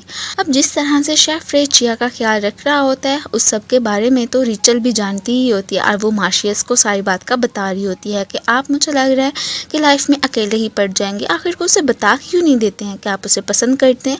देखिए ना कि उसका फ्रेंड उसकी कितनी ज़्यादा केयर करता है। अब इस बात से तो इसे बहुत ज़्यादा गुस्सा आ जाता है कि तुम ऐसी क्यों बातें कर रही हो। इवन के अंकल भी आके यही कहने लगे थे कि वैसे मुझे तो यही लग रहा है कि तुम हमेशा हमेशा अब सिंगल ही रहोगे, इस तरह से चिया को कोई और पटा के ले जाएगा और तुम बस पीछे से रोते धोते रहना। ये भी अब सोच में पड़ ही गया था कि मुझे अब क्या करना चाहिए। अब नेक्स्ट सीन में हमें चिया को लाइव स्ट्रीमिंग करते हुए ही दिखाया जाता है। अब तो उसकी पॉपुलैरिटी वाकई में दिन ब दिन बहुत ही बढ़ती जा रही थी, और जिस तरह से क्यूट क्यूट सी वो बातें कर रही होती है, हमारा हीरो तो बस उसे देखते ही रह जाता। और इसी के साथ ही हमें फ्लैशबैक में दिखाया जाता है कि कैसे वो बचपन में भी चिया का ख्याल रखता था, दोनों कितने अच्छे फ्रेंड्स बन गए थे। अब चिया को वो सारी बातें क्यों नहीं याद थी, इसके बारे में तो हमारा हीरो खुद भी नहीं जानता है। क्या उसकी मेमोरी चली गई है, इसके बारे में तो अब हमें बाद में ही पता चलेगा। चिया अब जैसे अपने बॉस को अपने पीछे देखती है तो एकदम डर जाती है। अपने हाथ पे चोट भी लगवा बैठी थी। ये मेडिसिन लेके बैठा होता है कि जैसे चिया मेरे ऑफिस आएगी मैं किसी बहाने से उसे दे दूंगा, लेकिन यहाँ पे अंकल आ जाते हैं जो कि इसे कहने लगे थे कि क्या तुम्हें पता है कि चिया एक जगह पे इंटरव्यू देने के लिए गई है, और वैसे भी वो मास्टर शेफ़ की बहुत बड़ी फ़ैन है, तो हो सकता है कि वहाँ पे मतलब कि कुकिंग वगैरह सीखने के लिए चली जाए, वो उन्हीं की तरह शेफ़ जो बनना चाहती है। ये सुनते ही वो थोड़ा सा अपसेट हो गया था कि इसका मतलब है कि क्या वो ये कंपनी छोड़ देगी। इधर ही चिया को दिखाया जाता है जो कि देखती है कि यहाँ पे जो भी इंटरव्यू देने के लिए लोग आए थे सारे ही बहुत बुरे बुरे फेसेस बना के वापस आ जाते हैं कि हमें तो मास्टर शेफ़ ने रिजेक्ट कर दिया है। लेकिन अब वहाँ पे आके जैसे ही इसकी नज़र शेफ़ रे पे पड़ती है तो काफ़ी खुश होती है। इसमें खैर मास्टर शेफ़ को कोई टैलेंट तो नज़र नहीं आ रहा होता है, लेकिन अब जैसे ही उन्हें ये बताती है कि मैं फूड टेस्टर हूँ, मीन के ये खाने में जो भी इंग्रेडिएंट्स होते हैं उसके बारे में बता देती है। अब वो तो काफ़ी ज़्यादा इसकी स्किल से इम्प्रेस हो गए थे, सो फाइनली इसे जॉब पे रख लेते हैं। मीन के अब से वो उनकी स्टूडेंट बन चुकी थी। अब ये सब कुछ देखते हुए चिया तो बहुत ज़्यादा खुश हो जाती है। उसे लग रहा था कि शेफ़ रे मेरे लकी चार्म है, जब भी मेरे इर्द गिर्द होते हैं मेरे साथ हमेशा कुछ ना कुछ तो अच्छा हो जाता है, और वैसे भी इनके साथ होते हुए मैं कंफ्यूज नहीं होती हूँ। और ये सारी बातें सोच के वो काफ़ी ज़्यादा ब्लश भी करने लगी थी। वेल उसके दिल में भी अब शेफ़ रे को लेके कुछ ना कुछ तो जज्बात पैदा होने ही लगे थे। आज इसी रेस्टोरेंट पे ही इसकी मॉम इससे मिलने के लिए आई होती हैं और यहीं पे ही हमें ट्रिनी को दिखाया जाता है, जो कि इसकी मॉम की फ्रेंड की बेटी है। वो एक्चुअली में शेफ़ रे को पसंद करती है, लेकिन ये तो उसे 2 बार ही रिजेक्ट कर चुका है। और ये सब कुछ देखते हुए ट्रिनी को बिल्कुल अच्छा नहीं लगता है कि ये मेरे साथ ऐसे बिहेव क्यों करता है। अगले ही दिन जैसे ये लाइव स्ट्रीमिंग कर रही होती है, तभी अचानक ही सैंथिया इसे बता रही होती है कि कोई तुम्हें ट्रोल करने की कोशिश कर रहा है कि ये तो दूसरी औरत है, इसने किसी का बॉयफ्रेंड छीना है वगैरह वगैरह। ये सब कुछ देखते हुए चिया की हालत ख़राब, क्योंकि जाहिर सी बात है वो ऐसी लड़की तो नहीं थी, लेकिन फिर भी लोग उससे बातें ही बनाना स्टार्ट कर देते हैं। अब उसे परेशान देख के हमारे हीरो से बर्दाश्त नहीं होता। उसने अंकल को ऑर्डर दे दिया था कि हर हाल में एक जासूस को हायर करें और मुझे पता चला के दें कि आखिर वो कौन बंदा है जो कि चिया को यहाँ पे ट्रोल करने की कोशिश कर रहा है। ये लाइव स्ट्रीम तो ये तीनों भी देख रहे होते हैं और उन्हें भी समझ नहीं आ रही होती है कि आखिर वो ये काम किसने किया। वेल ये अपने बॉस से अपोलोजाइज़ करती है कि अगर मेरी वजह से लाइव स्ट्रीमिंग में कुछ कमी वगैरह हो रही है तो मुझे माफ़ कर देना। वो कहते हैं कि मैं जानता हूँ कि तुम ऐसी लड़की नहीं हो, और वैसे भी इतनी मासूम भोली भाली सी लड़की भला किसी दूसरे बंदे की दूसरी बीवी कैसे बन सकती है। अभी जैसे स्माइल करके जा रहा होता है तो इसके एम्प्लॉयज़ देख के ऐसे हैरान के बॉस ने तो आज तक कभी स्माइल की नहीं है, तो अब अचानक इन्हें क्या हो गया। वेल इनका पूरा शक ट्रीनी पे जाता है कि ज़रूर यही अब चिया को ट्रोल करने की कोशिश कर रही होगी, क्योंकि आखिर को शेफ राय ने उसे रिजेक्ट जो कर दिया था। और यहीं पे ही जैन तो इससे फाइट भी करने लगती है कि तुमने आखिर को मेरी बेस्टी के साथ ऐसा क्यों किया। वेल वो कहती भी है कि मैंने ऐसा नहीं किया, और बस यहाँ पे हमें इनका बहुत ही बुरी तरह से लड़ाई झगड़े वाला सीन ही दिखाया जाता है। दूसरी तरफ ही अब इसे अंकल रिचर्ड ने मैसेज करके बता दिया था कि मुझे मालूम हो गया है कि वो हरकत किसने की थी। इधर एक आंटी इसके पीछे पड़ जाती हैं कि तुम वही हो ना दूसरी बीवी, आखिर तुम किसी के बॉयफ्रेंड को कैसे छीन सकती हो किसी से। अब उसके डैडी आके इसे बचाते हैं। अब ग्रैंड माँ चिया को बता रही होती हैं कि कैसे एक्चुअली में उस आंटी के हस्बैंड उन्हें छोड़ के चले गए थे, इसलिए कभी कभी ना उनका दिमाग थोड़ा सा हिल जाता है। वेल अब जैसे इसकी नज़र यहाँ पे जैन पे पड़ती है तो हैरान कि तुम्हें क्या हुआ। पहले तो वो पूछने लगी थी कि मुझे ये बताओ कि तुम्हारी ये हालत किसने की है। अब जैसे ये आंटी वाली बात उसे बता देती है तो वो भी कहने लगी थी कि कैसे हम सब लोगों का शक ट्रीनी पे गया था, लेकिन वो तो बता ही नहीं रही थी कि एक्चुअली में उसने ही किया, मानने को तैयार ही नहीं होती है।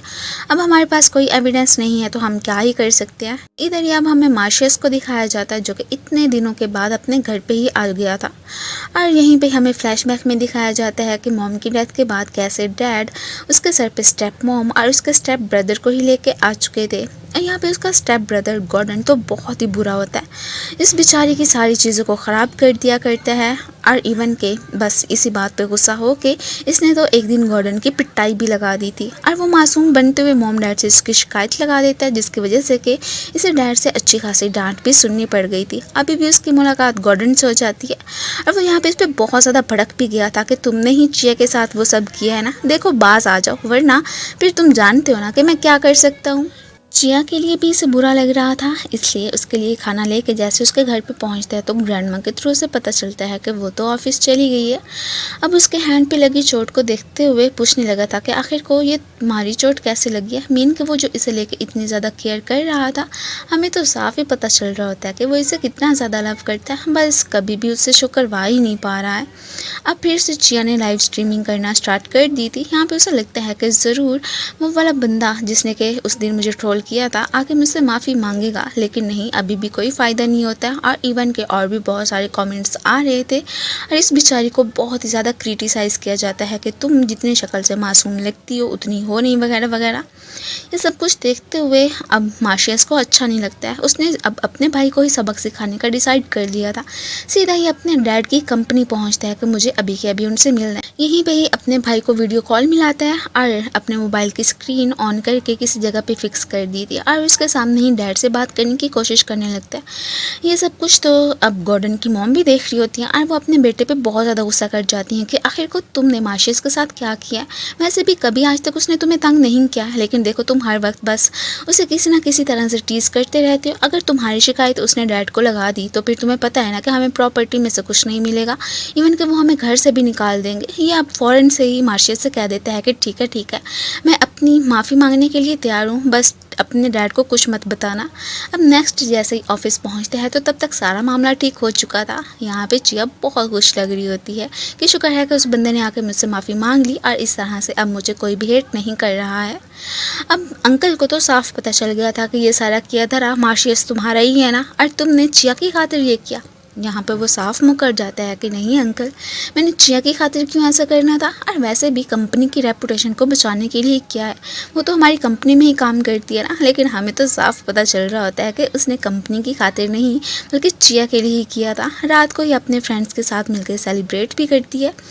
अगले दिन फिर से जैसे लाइव स्ट्रीमिंग कर रही होती है तो यहाँ पे उसकी खुशी का कोई ठिकाना ही नहीं रहता, क्योंकि किसी ने 200 पॉट्स ऑर्डर किए थे और ये भी कहा था कि डिलीवरी करने के लिए ये खुद ही आएगी, लेकिन सामने से कोई और नहीं गॉर्डन होता है। अंकल गॉर्डन की आईडी मार्शियस को शेयर कर देते हैं कि देखो यही बंदा जिसने कि 200 पॉट्स आज ऑर्डर किया। ये तो फौरन से वहाँ पे जाने ही लगा था।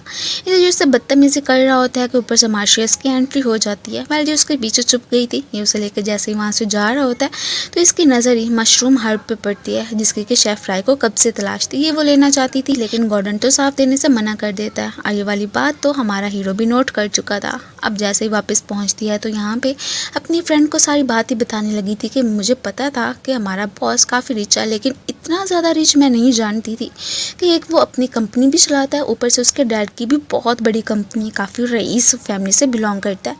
यहाँ पे जिस तरह से उसने इसकी हेल्प की थी, इसकी फ्रेंड को तो साफ लग रहा होता है कि वो तुम्हें पसंद करने लगा। इनकी बातें तो यहाँ पे हमारा हीरो भी खड़ा सुन रहा होता है, जो कि वही मशरूम हर्ब इसे देने के लिए ही आया था। तभी हमें फ्लैशबैक में दिखाया जाता है कि अपने घर से ये डैड से कह के उसने मंगवाई थी। डैड तो यहाँ पे बहुत ज़्यादा गिल्टी भी फील करने लगे थे कि मुझे पता है कि मैंने अपनी लाइफ में 2 बड़ी मिस्टेक्स की हैं। एक तुम्हारी मम्मी को छोड़ा और दूसरा ये कि मेरी वजह से ही तुम घर छोड़ के चले गए ना, मुझे तुम्हें डांटना ही नहीं चाहिए था। अब वो इस बात से बहुत ज़्यादा शर्मिंदा होते हैं तो ये भी अपने डैड को फिर माफ़ कर देता है कि ठीक है कोई बात नहीं है। वेल अब यहाँ पे जिस तरह से ये उसे कह रही होती है कि मुझे लगता है कि तुम्हारा बॉस तुम्हें पसंद करता है, लेकिन ये साफ मना कर देती है कि नहीं ऐसा हो ही नहीं सकता, और वैसे भी वो मेरे लिए बैड लक के लेके आते हैं, ये चांस ही नहीं बनता कि हम दोनों का भी एक हो सके। ये सुनते ही अब यहाँ पे इसे बहुत हर्ट फील होता है कि क्या चिया मुझसे इतना ज़्यादा हेट करती है कि वो ये भी इमेजिन नहीं कर सकती है कि मैं कभी उसकी लाइफ में भी आऊँगा। बस फिर क्या था, वहाँ से चला ही जाता है। रात को जैसे ही एक बुक पढ़ रहा होता है तो तभी ऊपर से रिचल की एंट्री हो जाती है, जो कि पूछ रही थी कि आपको ये गर्ल्स वाली बुक पढ़ने का आखिर को कब से शौक हो गया। वेल इससे पहले कि मज़ीद इसे पॉइंट आउट करती या फिर इसे छेड़ती, वो फ़ौरन इसे अपने कमरे से बाहर निकाल देता है। अंकल अब सबको अगले दिन आके फ्लावर से गिफ्ट करते हैं कि ये आपके बॉस ने आपके लिए दिए, और चिया को कह देते हैं कि तुम्हारे बॉस ने जो तुम्हारे लिए गिफ्ट लिया जाके तुम ले लो। और वो गिफ्ट कोई और नहीं बल्कि वही मशरूम हर्ब भी थी। वेल जो उसे घर लेके आ जाती है। अब इसका इरादा था कि ये मैं शेफ फ्राई को दे दूंगी, लेकिन अब यहाँ पे जैसे ही अपने भाई के थ्रू से पता चलता है कि एक्चुअली में जैन शेफ फ्राई को बहुत ज़्यादा पसंद करती है, और इस बात का ये अंदाज़ा ही नहीं लगा सकी। इसे अब बहुत ज़्यादा ही खुद पे गुस्सा आ रहा होता है कि मुझे इस बारे में पहले क्यों नहीं पता चला, मैं कितनी बेवकूफ़ हूँ ना। वेल अब इसने सोच लिया था कि मुझे हर हाल में अपनी फ्रेंडशिप को ही इम्पोर्टेंस देनी है, ना कि इस लव जैसी फीलिंग्स को। इसलिए ये वाला पौधा जाके सीधा अपनी फ्रेंड को दे देती है कि ये शेफ फ्राई को दे देना। अब ये सब कुछ देखते हुए जैन तो काफ़ी हैप्पी हो गई थी। अब जैसे ही वो मशरूम हर्ब लेके अब शेफ़ के पास पहुंचती है तो वो काफ़ी खुश हो जाते हैं, इसे कुकिंग सिखाने लगते हैं। और इसी बीच काफ़ी क्लोज भी आ गए थे। वो तो आज इनके साथ काफ़ी क्वालिटी टाइम स्पेंड करती है और बहुत खुश भी लग रही होती है। नेक्स्ट लाइव स्ट्रीमिंग करते वक्त चिया को पता चलता है कि आज तो 2000 पॉट से किसी ने ऑर्डर किया। ये काफ़ी ज़्यादा खुश हो जाती है कि इस तरह से जो मुझे फ़ीस भरनी थी अपनी क्लासेस को अटेंड करने के लिए, अब तो मुझे वो मौका मिल ही गया। सारे फ्रेंड्स के साथ मिलकर सेलिब्रेट करती है, अपनी फैमिली के साथ भी। अब उसकी खुशी में तो हमारा हीरो भी खुश होने ही लगा था। ये चाहती थी कि मैं पर्सनली जाके खुद उस पर्सन को थैंक यू बोलूँ, लेकिन वो कह देता है कि नहीं नहीं तुम्हें ऐसा करने की ज़रूरत नहीं है, मैं बॉस हूँ ना, मैं खुद ही जाऊँगा। ये फिर उसे एक लेटर थमाती है कि आप जाके उस लेडी को दे देना। और फिर हमारे बॉस के स्माइल से तो साफ लग रहा होता है कि वो फेक आईडी बना के इसने ही सारे पॉट्स खरीदे थे। उसका लेटर पढ़ पड़ता है जिसमें कि उसने स्पेशली थैंक यू ही बोला हुआ था। जिया को अब पता चलता है कि उसने क्लासेस कहीं और नहीं बल्कि शेफ़ रे के रेस्टोरेंट में ही लेनी है। वो बहुत हैप्पी लग रही थी। अब उसने एक और भी फैसला लिया था, वो ये होता है कि अब से वो मार्शियस की कंपनी से रिज़ाइन करने वाली थी। ये देखते हुए मार्शियस उसे मना कर देता है कि हमारी कंपनी में काम करके देखो तुम बहुत सारे पैसे भी कमा पाई हो, तो क्या एहसान चुकाने का ये मतलब है कि तुम यहाँ से जॉब छोड़ के जाना चाहती हो। तो वो भी कह देती है कि हाँ मैंने फ़ैसला कर लिया है, मेरा तो यही ड्रीम था कि मैं एक शेफ़ बनना चाहती थी। अब मुझे अपने फेवरेट शेफ़ के यहाँ काम करने का मौका मिल रहा है तो मैं नहीं गंवा सकती हूँ। इस वक्त तो मार्शियस का गुस्से के मारे बुरा हाल होता है कि जिया ऐसे कैसे कर सकती है। अब इस बार में अंकल को भी बता देते हैं और अंकल कहने लगे थे कि देखो गलती तुम्हारी ही है, तुम मुझसे अपने लव की कन्फेशन करके उसे यहाँ पे रोक सकते थे ना। और मुझे ये भी पता है कि वो वाले पॉट्स तुमने ही बाय किए थे, कम से कम इसका ही जिक्र उससे कर देते, हो सकता है कि वो रुक जाती। खैर अब अपनी आखिरी लाइव स्ट्रीमिंग करने के लिए आ ही चुकी थी और ये बस यही सोच रहा होता है कि मैं उसे कैसे रोकूं, इसे कोई आइडियाज़ ही नहीं आ रही होते। जैन ने एक कुकिंग शो करने का फ़ैसला किया था जिसमें कि वो फाइनली शेफ़ रे को भी लेके आई ही होती है। उन्होंने भी बड़ी मुश्किल से हाँ की थी। अब यहाँ पे इसकी हेल्प करने के लिए वो फिर चैन जुन को ही भेजती है, लेकिन अब हेल्प करने के बजाय उन्होंने तो इसका काम बिगाड़ दिया था। फिर भी अब सारे होस्ट इसे यहाँ से नहीं निकालते हैं। अब ये उसे मना करते हैं कि आइंदा के बाद मुझे पता है कि तुमने मेरी हेल्प की थी, लेकिन ऐसा करने की ज़रूरत नहीं है वरना कि मुझे काफ़ी ज़्यादा बुरा लगेगा। वो भी कहती है कि ठीक है ऐसी बात है। अब यहाँ पे हमारे हीरो ने तो शैन जुन को ही अपनी कंपनी में लाइव स्ट्रीमिंग के लिए रख लिया था और इस बात से वो काफ़ी खुश लग रहा होता है और ये भी कहता है कि मेरी बहन तो कहती है कि आप बहुत ज़्यादा ही नखरीले हैं, लेकिन आप तो मुझे कूल लग रहे हैं, इसमें तो कोई बात नहीं है। ये सुन के थोड़ा सा सरप्राइज़ कि क्या तुम्हारी बहन मेरे बारे में ऐसा सोचती है। खैर जिया तो खुश लग रही होती है कि मेरे भाई को भी इस कंपनी में जॉब मिल ही चुकी है, मैं अगर छोड़ के जा रही हूँ तो क्या ही बात हो सकती है। पर अंकल को तो मालूम हो ही गया था कि जिया की सारी बातों को जानने के लिए इसने जानबूझकर उसके भाई को अपनी कंपनी में रखा है और वाकई में उनकी बातें सच्ची होती हैं। और ये यहाँ पे स्माइल करता हुआ जाने ही लगा था। इधर फिर से कोई गड़बड़ी हो गई होती है, इसे कुछ चाहिए होता है तो जैन इसकी हेल्प करने का सोचती है, लेकिन ये मना कर देता है कि मैंने कहा था ना कि मेरी कोई भी मदद नहीं करनी है। अब फिर आखिरी दफ़ा अपने बनाए नूडल्स इसे देने के लिए आई थी। अब यहाँ पे मार्शियस उसे कहने लगा था कि देखो तुम यहाँ पे इस कंपनी में बहुत टाइम काम कर चुकी हो और वैसे भी तुम्हें प्रॉफिट मिला है, सो इसलिए अगर कभी मुझे तुम्हारी फेवर चाहिए तो क्या तुम करोगी। वो भी कह देती है कि हाँ बिल्कुल बॉस, जब भी आपको मेरी मदद की ज़रूरत होगी मैं कर दूँगी। ये उसके लिए कोई गिफ्ट लाया था कि आज पक्का मैं उसे दे दूँगा और इवन के इमेजिन भी करने लगता है कि जब मैं ये उसे ब्रेसलेट पहनाऊँगा तो वो कितनी ज़्यादा खुश हो जाएगी। लेकिन फिर जैसे ही उसे शेफ़ राय के साथ देखता है इसका सारा मूड ख़राब हो जाता है। सबको ही गुड बाय कहता वो वहाँ से चला गया था और अपना गिफ्ट लेके भी। जिया ने आज से क्लासेस ज्वाइन कर ली थी। इवन के इसे ये भी अपॉर्चुनिटी मिली थी कि वो हर वीकेंड पे लाइव स्ट्रीमिंग कर सकती है, लेकिन इसने मना कर दिया था। अब मास्टर शेफ़ को कहीं जाना था तो पीछे की सारी रिस्पॉन्सिबिलिटी वो शेफ़ राय को ही दे के जाते हैं कि मुझे पता है कि तुम मेरे अच्छे स्टूडेंट हो इसलिए सबको संभालोगे। जैसे ही वो जिया को कुकिंग करना सिखा रहा होता है तो दोनों काफ़ी क्लोज आ जाते हैं। दिन ब दिन उसके दिल में इसे लेके फीलिंग्स तो बढ़ती ही जा रही होती हैं। आज फिर से कुछ मिसालें वगैरह इससे गिर गया था, लेकिन अब जो ने इसे कोई सॉस वगैरह दी थी उसकी मदद से इसकी डिश अच्छी बन जाती है। सो इस तरह से ये एलिमिनेट होने से बच गया था। लाइव स्ट्रीमिंग तो शैनजुन ने स्टार्ट कर दी थी और वाकई में अपनी क्यूट सी बातों से वो भी सबका दिल जीत ही लेता है। इधर सारे तो उसे कोई भाव ही नहीं दे रहे होते, इवन कि वो यही कहते हैं कि जिया के पास कोई टैलेंट नहीं है, वो बस काम को ख़राब कर सकती है। ऐसे ही बाद में उन्हें पता चलता है कि उसकी वजह से ही आज वो एक डिश बनाने में कामयाब हुए हैं, तो अब उनका कुछ रवैया बेहतर हो जाता। उन्हें मालूम ही नहीं था कि ये तो फूड को टेस्ट करने में एकदम माहिर है। खैर अब तो उन्हें पता चल गया और काफ़ी गर्व फील कर रहे होते हैं कि शुक्र है कि जिया तुम हमारी टीम में थी। इधर ही इस दूसरे शेफ़ ने जानबूझ के इसे वो वाली दवा पिला दी थी जिसकी वजह से उसे एलर्जी होती है। यहाँ पे उसकी कंडीशन ख़राब, फिर फ़ौरन से उसे मेडिसिन दे दी गई थी। अब वो साहब तो ये भी कह रहे होते हैं कि मैं जानता हूँ कि हर काम में डायरेक्टर जैन इसकी हेल्प करती रही है, वरना कि ये तो किसी लायक ही नहीं था। ये सब कुछ देखते हुए शेफ़ राय को अच्छा नहीं लगता। वो वहाँ से जाने ही लगा था कि मुझे इस कंपटीशन में अब मज़ीद पार्टिसिपेट करना ही नहीं है। बाद में जैन उससे अपोलोजाइज़ करने के लिए आती है कि माना कि मेरी गलती थी कि मैं बस मेरे दिल पे काबू नहीं चलता था कि आपके मना करने के बावजूद भी आपकी हेल्प कर दिया करती थी, लेकिन स्टिल वो बहुत ज़्यादा गुस्सा कर जाता है। ये तो उसे कहने लगा था कि तुम उसे जाके ये बता क्यों नहीं देती हो कि वाकई में तुम शेफ़ फ्राई को पसंद करती हो, इसलिए तुमने सब कुछ किया।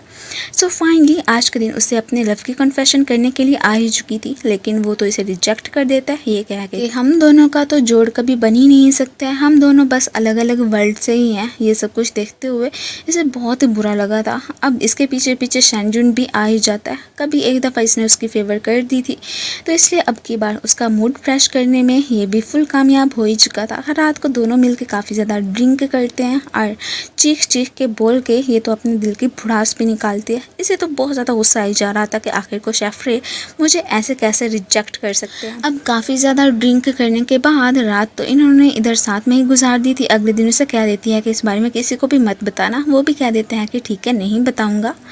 इधर अपनी फेक आईडी से ये चोरी चोरी चिया से बात करता तो रहता है। चिया को अंदाज़ा भी नहीं होता कि सामने वाला कोई और नहीं बल्कि उसका बॉस है। अब यहाँ पे उसके अंकल कहने लगे थे कि इस वीकेंड पे जो कि डैड ने तुम्हें एक पार्टी में इनवाइट किया है, तो क्यों ना तुम वहाँ पे अपने साथ चिया को लेके जाओ। इतनी अच्छी अपॉर्चुनिटी है, तुम ऐसे मना तो नहीं कर सकते हो। लेकिन ये तो उनकी बातों को साफ इग्नोर कर देता है। दूसरी तरफ ही शेफ फ्राई ने भी पार्टी में जाना था, सो वो अपने पार्टनर बनने के लिए चिया को कह रहे होते हैं कि मेरी मॉम हर दफ़ा किसी ना किसी लड़की से मुझे मिलवाती रहती है और मैं नहीं चाहता हूँ कि इस दफ़ा कुछ ऐसा हो। वो भी कह देती है कि ठीक है, मैं आपके साथ आने के लिए तैयार हूँ। खैर फिर घर पे आके फ़ौरन से ही अपने जो भी आइडियाज़ ने सोचा था जैन को बताती है कि उस दिन पार्टी में जाने के लिए मैं मना कर दूँगी और तुम मेरी जगह पे शेफ रे के साथ चली जाना। वो भी खुश हो जाती है कि हाँ ठीक है। अब काफ़ी ज़्यादा एक्साइटेड भी लग रही थी कि उनके साथ अच्छा सा टाइम स्पेंड करने का मुझे मौका मिल जाएगा। अब बाद में रीचल चिया से मिलने के लिए आई होती है। बस उसे एक फेवर मांग रही थी कि इस वीकेंड पे मेरे कज़न ने मुझे एक पार्टी में चलने के लिए कहा है, लेकिन तुम्हें पता है ना मैं कितना ज़्यादा बिजी रहती हूँ, मुझे अपना एक शो करवाना है, मैं नहीं जा सकूँगी। सो क्या तुम मेरी जगह पे मार्शियस की पार्टनर बन के जा सकती हो। उसका नाम सुनते ही ये काफ़ी नर्वस हो जाती है और साफ मना कर देती है कि नहीं, मुझे बस अपने एक फ्रेंड की हेल्प करनी है, सो इसलिए मैं नहीं आ सकूँगी। चिया ने मार्शियस के ऑफ़र को रिजेक्ट किया था, उसे बहुत ज़्यादा बुरा लगता है। अब फिर नेक्स्ट डे हमें बैले को दिखाया जाता है, जो कि सबसे झूठ बोल के घर को छोड़ के चली गई थी कि मुझे अपनी फ्रेंड को कंपनी देने के लिए जाना है, लेकिन जा तो अपने उसी बुढ़े बॉयफ्रेंड के साथ रहने के लिए ही होती है और इस बारे में किसी को भी पता नहीं चलता है। नेक्स्ट डे हमारा हीरो अब फिर अपनी प्यारी सी कज़न को लेके पार्टी में आ चुका था। डैड तो इसे देख के बहुत ज़्यादा खुश होते हैं और तभी इसकी नज़र जैसे ही चिया और शेफ रे पे पड़ती है तो एकदम सरप्राइज उसे कहने के लिए आ गया था कि ओहो, तो तुमने इसलिए मुझे रिजेक्ट किया था कि तुमने जिस फ्रेंड की हेल्प करनी थी वो कोई और नहीं बल्कि शेफ रे थे। उसके फेस पे लगे खाने को साफ करने की ट्राई तो करता है, लेकिन ये फ़ौरन से पीछे हो जाती है और फिर क्या था, इसे इग्नोर करती हुई वहाँ से चली ही गई थी। अब जैसे ही बाद में ये नोट करते हैं कि इसके पाँव पे चोट लग गई है हाई हील्स पहनने की वजह से। ये उसे शूज़ देने जाना तो चाहता था, लेकिन सामने से देखते हैं कि शेफ फ्राई तो ऑलरेडी उसके लिए एक न्यू शूज़ बाय करके लाए हैं। अब शेफ फ्राई उसे अपने मॉम डैड से इंट्रोड्यूस करवाने लगा था। वो तो बहुत ज़्यादा खुश हो जाते हैं कि आज तक हमारा बेटा किसी लड़की को हमारे पास नहीं लेके आया, इसका मतलब है कि ये इसकी लाइफ में कुछ ख़ास ही है। अब ये कॉल करके अपनी फ्रेंड का हाल चाल पूछती है कि तुम कैसी हो, और तभी हमें फ्लैशबैक में दिखाया जाता है कि कैसे इसने उस बुढ़े के साथ बैले को देख लिया था, उसे रोकने के लिए आई थी और बस इसी बीच इन दोनों की लड़ाई झगड़ा हो गया था और नीचे गिरने की वजह से इसके पाँव पे बहुत बुरी तरह से चोट भी लग गई थी। सो ये हॉस्पिटल में एडमिट, इस बारे में उसने शैनजुन को अभी भी नहीं बताया होता। अब फिर चिया जैसे तैसे करके शेफ फ्राई से कह के इसे कॉल करवाती है। वो इसका हाल चाल पूछता है और ये भी कहता है कि अभी थोड़ी देर में ही हम तुम्हें देखने के लिए हॉस्पिटल में ज़रूर आएंगे। कॉल करके जैसे ही हटते हैं ये गिरने लगती है तो वो इसे पकड़ लेता है और ये वाला सीन देख के मार्शियस को तो इतनी ज़्यादा जेलसी होती है कि वो सीधा घर पे ही आ गया था। अब उसने कुछ एक काम करने का फ़ैसला कर लिया था, वो क्या है हमें थोड़ी देर में ही पता चल जाना है। मेरे घर पे बैले की बेटी जिसका नाम के लैला है अपनी मॉम को बहुत ज़्यादा मिस कर रही होती है कि वो कहाँ पे है, और ग्रैंड माँ तो बैले को कोसती ही जा रही होती हैं कि इतने दिन हो गए हैं वो लड़की यहाँ से चली गई है, लेकिन उसे अपनी बेटी की ज़रा भी चिंता नहीं है। मैं जान है कि उसने एक बार भी कॉल करके लैला का पूछा हो। दूसरी तरफ शेफ़ मास्टर अब एक न्यू स्टूडेंट को सबसे इंट्रोड्यूस करवा रहे होते हैं, जो कि कोई और नहीं बल्कि मार्शियस ही था। उसे देखते ही चिया के सर पे फिर से वही काला बादल मंडलाने लगता है कि ओह नो, इतनी मुश्किल से इससे मैंने जान छुड़ाई थी, ये यहाँ पे भी आ गए। मास्टर शेफ से कह के मार्शियस तो चिया का पार्टनर भी बन गया था। वो इसकी शिकायत जैन से लगा रही होती है कि आखिर को मार्शियस को मुझसे क्या प्रॉब्लम है, वो खड़ूस कहीं का अब क्लासेस ज्वाइन करने के लिए भी आ गया, मैं उससे कैसे छुटकारा हासिल पाऊँ। उसे क्या ही खबर कि मार्शियस ने क्लासेस सिर्फ और सिर्फ उसकी वजह से ही ज्वाइन किए ताकि वो डेली उसे देख सके। दूसरी तरफ ये शेफ्रे जैन से मिलने के लिए हॉस्पिटल पहुंच आए थे। माना कि उसने इसे रिजेक्ट कर दिया था, लेकिन फ्रेंडशिप तो अभी भी इससे कायम होती है। वो तो जस्ट ये देख के ही बहुत ज़्यादा खुश हो जाती है। अब बेला के बारे में सारी बात का उसने चंजन को बता दिया था कि कैसे वो तुम्हें चीट करने की कोशिश कर रही थी। उसने मुझे कहा था कि मैं खुद ही इस सारी बात का तुम्हें बता दूंगी, लेकिन नहीं, देखो उसने कुछ भी नहीं बताया और अभी भी ज़रूर अपने किसी बॉयफ्रेंड के साथ ही वो रहने के लिए चली गई होगी। लेकिन ये विश्वास नहीं करने वाला होता है कि ज़रूर तुम्हें ही कोई मिसअंडरस्टैंडिंग हुई है, वरना मेरी बेला मुझे कैसे छोड़ के जा सकती है। वो कहती है कि ठीक है, जो तुम्हें सोचना है सोच लो, लेकिन जो बात मैंने तुम्हें बता दी है बिल्कुल वही सच है। ये फिर ऐसे ही कान में इसके खुसर फुसर कर ही रहा होता है कि जिसके बाद ही लंच पे जाने की बजाय मास्टर शेफ ने दोनों को पनिशमेंट दे दी थी। अब यहाँ पे वो तो बस इसे देख ही जा रहा होता है कि चलो कम से कम इसके साथ यहाँ रहने का मुझे मौका ही मिल गया। लेकिन कबाब में हड्डी बनने के लिए शेफ फ्राई की एंट्री हो चुकी थी। वो जैसे ही अब चिया के क्लोज आने की कोशिश करता है, हमारे हीरो को बिल्कुल अच्छा नहीं लगता है। इसके बाद ही तीनों खाना खाने के लिए निकल पड़े थे। ये तो गाड़ी का डोर खुद ही ओपन कर देता है कि चिया अब फ्रंट सीट पे मेरे साथ ही बैठेगी। मजबूरी में उसे बैठना ही पड़ गया था, लेकिन मन में सोच रही होती है कि आखिर को मार्शियस मेरे साथ ऐसे बिहेव क्यों कर रहा है। हॉस्पिटल में आके जैन को सारी बात का बता देती है और ये भी कि वो अब मुझसे अच्छा बनने की कोशिश कर रहा है। मैं क्या मानूँ इस बात का। खैर यहाँ पे इसका भाई बहुत ही परेशान था और चिया से कह देता है कि मुझे मालूम हुआ है कि जो तुम्हारा एक्स बॉस है, मतलब कि अब जो मार्शियस है, उसके पास बहुत ही वीआईपी एक स्पाई है। क्या तुम उसे कहोगी कि वो मेरी हेल्प कर दे बेले को ढूंढने में? प्लीज़ मेरी बहन हो ना, एक दफ़ा मेरा कहा मान लो। वो भी सोच में पड़ जाती है कि ठीक है, मैं कह दूंगी उससे। रात को फेक आईडी से फिर से मार्शियस चिया से बात करने में बिजी और यहाँ पे ये भी पूछ रहा होता है कि तुमने बताया था कि तुमने क्लासेस ज्वाइन कर ली हैं, तो कैसे गुजर रही हैं? वो कह देती है कि कुछ खास नहीं है, मेरा एक्स बॉस वहाँ पे आ चुका है। वो तो बिल्कुल काला बादल है, जहाँ कहीं भी मेरे साथ होता है हमेशा कुछ ना कुछ तो बुरा हो ही जाता है। वो कह देता है कि वो तुम्हारा काला बादल नहीं है, अगर तुम्हारे साथ कुछ बुरा होता है तो अच्छा भी होता है। जैसे कि तुम्हें लाइव स्ट्रीमिंग करने का मौका मिला, उसके बाद तुम्हें कितने सारे पैसे मिल गए जिसकी वजह से कि तुम क्लासेस को ज्वाइन कर पाई हो।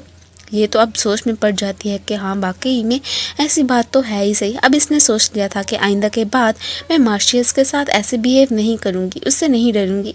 फिर अगले दिन जैसे ही अब रेस्टोरेंट पहुँचती है तो सामने से वो इसके आने का ही वेट कर रहा था। ये उससे फाइनली बात कर लेती है कि मेरे भाई को बेला को ढूंढना है, वो उसकी गर्लफ्रेंड है ना, तो क्या इस काम में तुम मेरी हेल्प कर दोगे? तो मार्शियस कह देते हैं कि हाँ बिल्कुल, लेकिन मेरी एक ये कंडीशन है कि जो खाना मैं तुम्हारे लिए लेके आया हूँ वो तुम्हें खाना ही पड़ेगा। और ये कह के वहाँ से चला जाता है। अब मार्शियस तो हर काम में चिया की हेल्प करने का सोचता है। वो कहती है कि जाओ रेड चिलीज लेके आओ, लेकिन अब रेड कलर तो वो देख नहीं सकता है, इसलिए फ़ौरन से आगे से मना कर देता है कि अपना काम खुद कर लो। और फिर थोड़ी देर के बाद जैसे ही टोमेटो सॉस को देखता है तो वो भी रेड था, इसकी कंडीशन ख़राब। ऐसे जैसे ही पीछे मुड़ता है तो एक लड़के से टकराने की वजह से उसके हाथ में जो भी रेड कलर का कोई खाना था वो नीचे गिर जाता है और उसे देखते ही हमारा हीरो बेहोश। अब उस रेड कलर को लेके इससे बहुत ही बुरी सी कोई याद जुड़ी थी। वो क्या है हमें थोड़ी देर में ही मालूम हो जाएगा। इसको बेहोश होते हुए देख के चिया तो एकदम परेशान हो जाती है कि मार्शियस तुम्हें क्या हो गया। अब इसे घर लेके आ चुके थे और यहाँ पे अंकल उसे बताने लगते हैं कि किसी की भी लाइफ इतनी आसान नहीं होती है। अब उस इंसिडेंट के पीछे जो भी रीज़न था वो सबका सब इसे बताने लग जाता है कि एक्चुअली में एक दफ़ा मार्शियस की मॉम ने खुदकुशी करने की कोशिश की थी, क्योंकि वो काफ़ी ज़्यादा डिप्रेशन का शिकार हो गई थी। उन्हें अपने हस्बैंड का प्यार जो नहीं मिल रहा था और उसके बाद से ही अब फिर मार्शियस को अब जो भी रेड कलर देखता है उसे काफ़ी ज़्यादा डर लगता है। मैंने इतनी बार कहा है कि चलो मैं तुम्हें डॉक्टर के पास लेके जाता हूँ, लेकिन नहीं, वो तो मानने को तैयार ही नहीं है।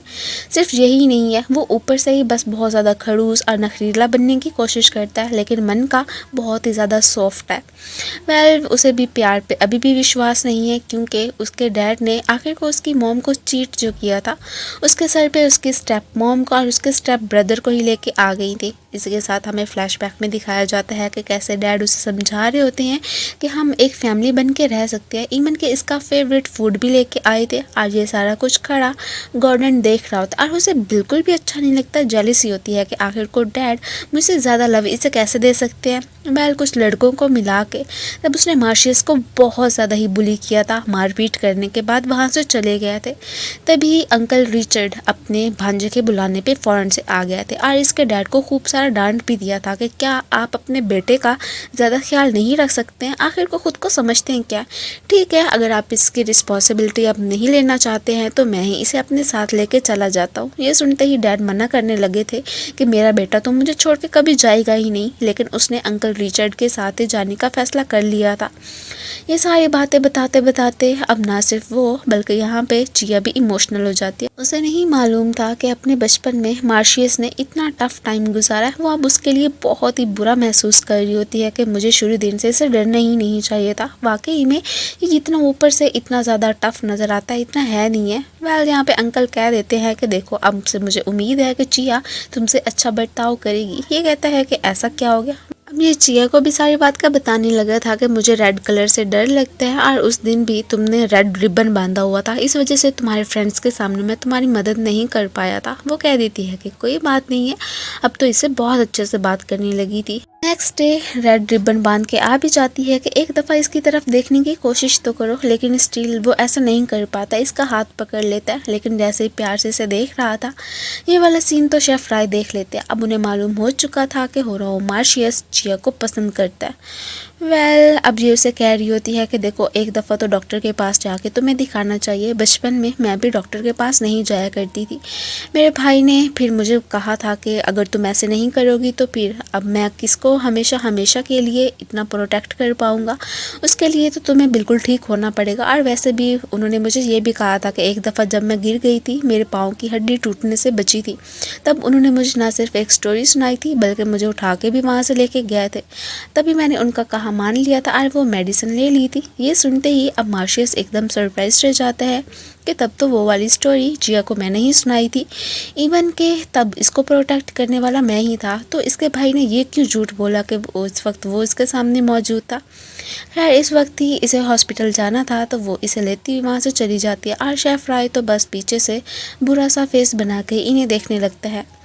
नेक्स्ट ही वो अब शेनजुन से पूछने लगा था कि क्या तुम मुझे अब सच बताओगे कि आखिर को अपनी बहन को सच क्यों नहीं कहा था कि तब तुमने नहीं बल्कि मैंने ही उसकी जान बचाई थी। ये सुनते ही वो एकदम शॉक कि क्या बचपन में चिया का जो फ्रेंड हुआ करता था वो आप हैं, मुझे तो मालूम ही नहीं था। खैर उस वक्त तो ये उसे मेडिसिन देना ज़रूरी था, तो इसलिए मैंने उसे झूठ बोल दिया कि मैंने तब भी तुम्हारी जान बचाई थी और अब भी अगर ऐसा नहीं करोगी तो फ्यूचर में मैं किसकी रक्षा कर पाऊँगा। खैर यहाँ पे जैसे उसे जीजा बुलाता है तो ये सुनते हुए हमारे हीरो को तो काफ़ी ज़्यादा अच्छा लगता है। शेफ फ्राई ने आज ये चिया को खुद से मिलने के लिए बुलाया था कि हम एक जगह पे घूमने के लिए जाएंगे, लेकिन ये फ़ौरन से उसके पास आ जाता है कि मुझे बैले का पता चल गया, चलो हम दोनों ही मिलकर उसे पकड़ने के लिए जाते हैं। इन दोनों को देख के वो भागने ही लगती है और उसे पकड़ने के चक्कर में बेचारी चिया को गिरने की वजह से काफ़ी बुरी तरह से चोट लग गई थी। खून को देख के मार्शियस को बहुत ज़्यादा डर तो लगने लगा था, लेकिन फिर भी वो हिम्मत नहीं हारता है। अब उसको डरते हुए चिया भी देख लेती है, लेकिन वो उसकी यहाँ पे केयर कर रहा था। तभी ये बात चिया को बहुत ज़्यादा अच्छी लगती है। इधर शेफ फ्राई उसके आने का वेट करते रह जाते हैं। जब वो नहीं आती है तो बस दुखी सा हो के फिर वहाँ से चला ही जाता है। घर पे अपने ज़ख्म को देख के मुस्कुरा ही रही थी कि कैसे तब मार्शियस ने मेरी हेल्प की थी। खैर अब इस बात से तो अंदाज़ा जैन को लग गया था कि हो ना हो तो मैं मार्शियस से लव हो ही चुका है। खैर यहाँ पे जैसे ही इसके भाई को पता चला था कि इस वक्त बैले कहाँ पे है, वो फ़ौरन से उससे मिलने के लिए आ जाता है। वो तो यहाँ पे इमोशनल होने का नाटक करने लगी थी कि बचपन में मैंने बहुत ही बुरा वक्त देखा है, इवन कि हमें खाना भी खाने का मौका मिलता ही नहीं था, दिन में बस एक टाइम। मैं अब मज़ीद इस भूख की ज़िंदगी नहीं गुजार सकती हूँ, मुझे महंगे महंगे बैग्स चाहिए, इवन के फैंसी रेस्टोरेंट में खाना खाने का मौका भी, और जो कि तुम वो मुझे नहीं दे सकते हो। इसलिए ही मैंने अपना एक न्यू बॉयफ्रेंड ढूंढ लिया, लेकिन अभी भी मेरे दिल में तुम्हारी भी जगह है। खैर क्या तुम मेरे पीछे मेरी बेटी का ख्याल रख सकते हो, क्योंकि मैं जानती हूँ कि मेरा न्यू बॉयफ्रेंड तो उसे बिल्कुल एक्सेप्ट नहीं करेगा। ये भी फिर उसे ओके कहता हुआ चला जाता है, क्योंकि आखिर को लैला से वो बहुत ज़्यादा लव जो करता था, उसे अपनी बेटी ही मान बन चुका था। रात को इसे रोते हुए देख के जैसे ही अब ऊपर से जैन आती है तो उसे काफ़ी बुरा फील होता है। ये बेचारा बहुत ज़्यादा ही यहाँ पे दुखी हो जाता है कि आखिर को बेले मुझे छोड़ के किसी और के पास कैसे जाने का सोच सकती है, मैं तो इसे इतना ज़्यादा लव करता था ना। ऐसे बेले की केयर ना सिर्फ ये बल्कि जैन से भी करने को कहता है। वो कह देती है कि क्यों ना हम इसे इसके पुराने डैड के पास लेके जाएं। खैर उसके पास लेके आते भी हैं एड्रेस का पता करवा के, लेकिन वो तो अपनी बेटी को एक्सेप्ट करने को तैयार ही नहीं होता है। खैर फाइनली शनजुन ने अपने दिल पे पत्थर रख के लैला को एक्सेप्ट करने का डिसाइड कर ही लिया था और उसके इस डिसीजन से जैन भी खुश होती है कि चलो अच्छी बात है, वैसे भी वो एक बच्ची है, उसकी माँ को उसकी केयर नहीं है तो हमें ही करनी है ना।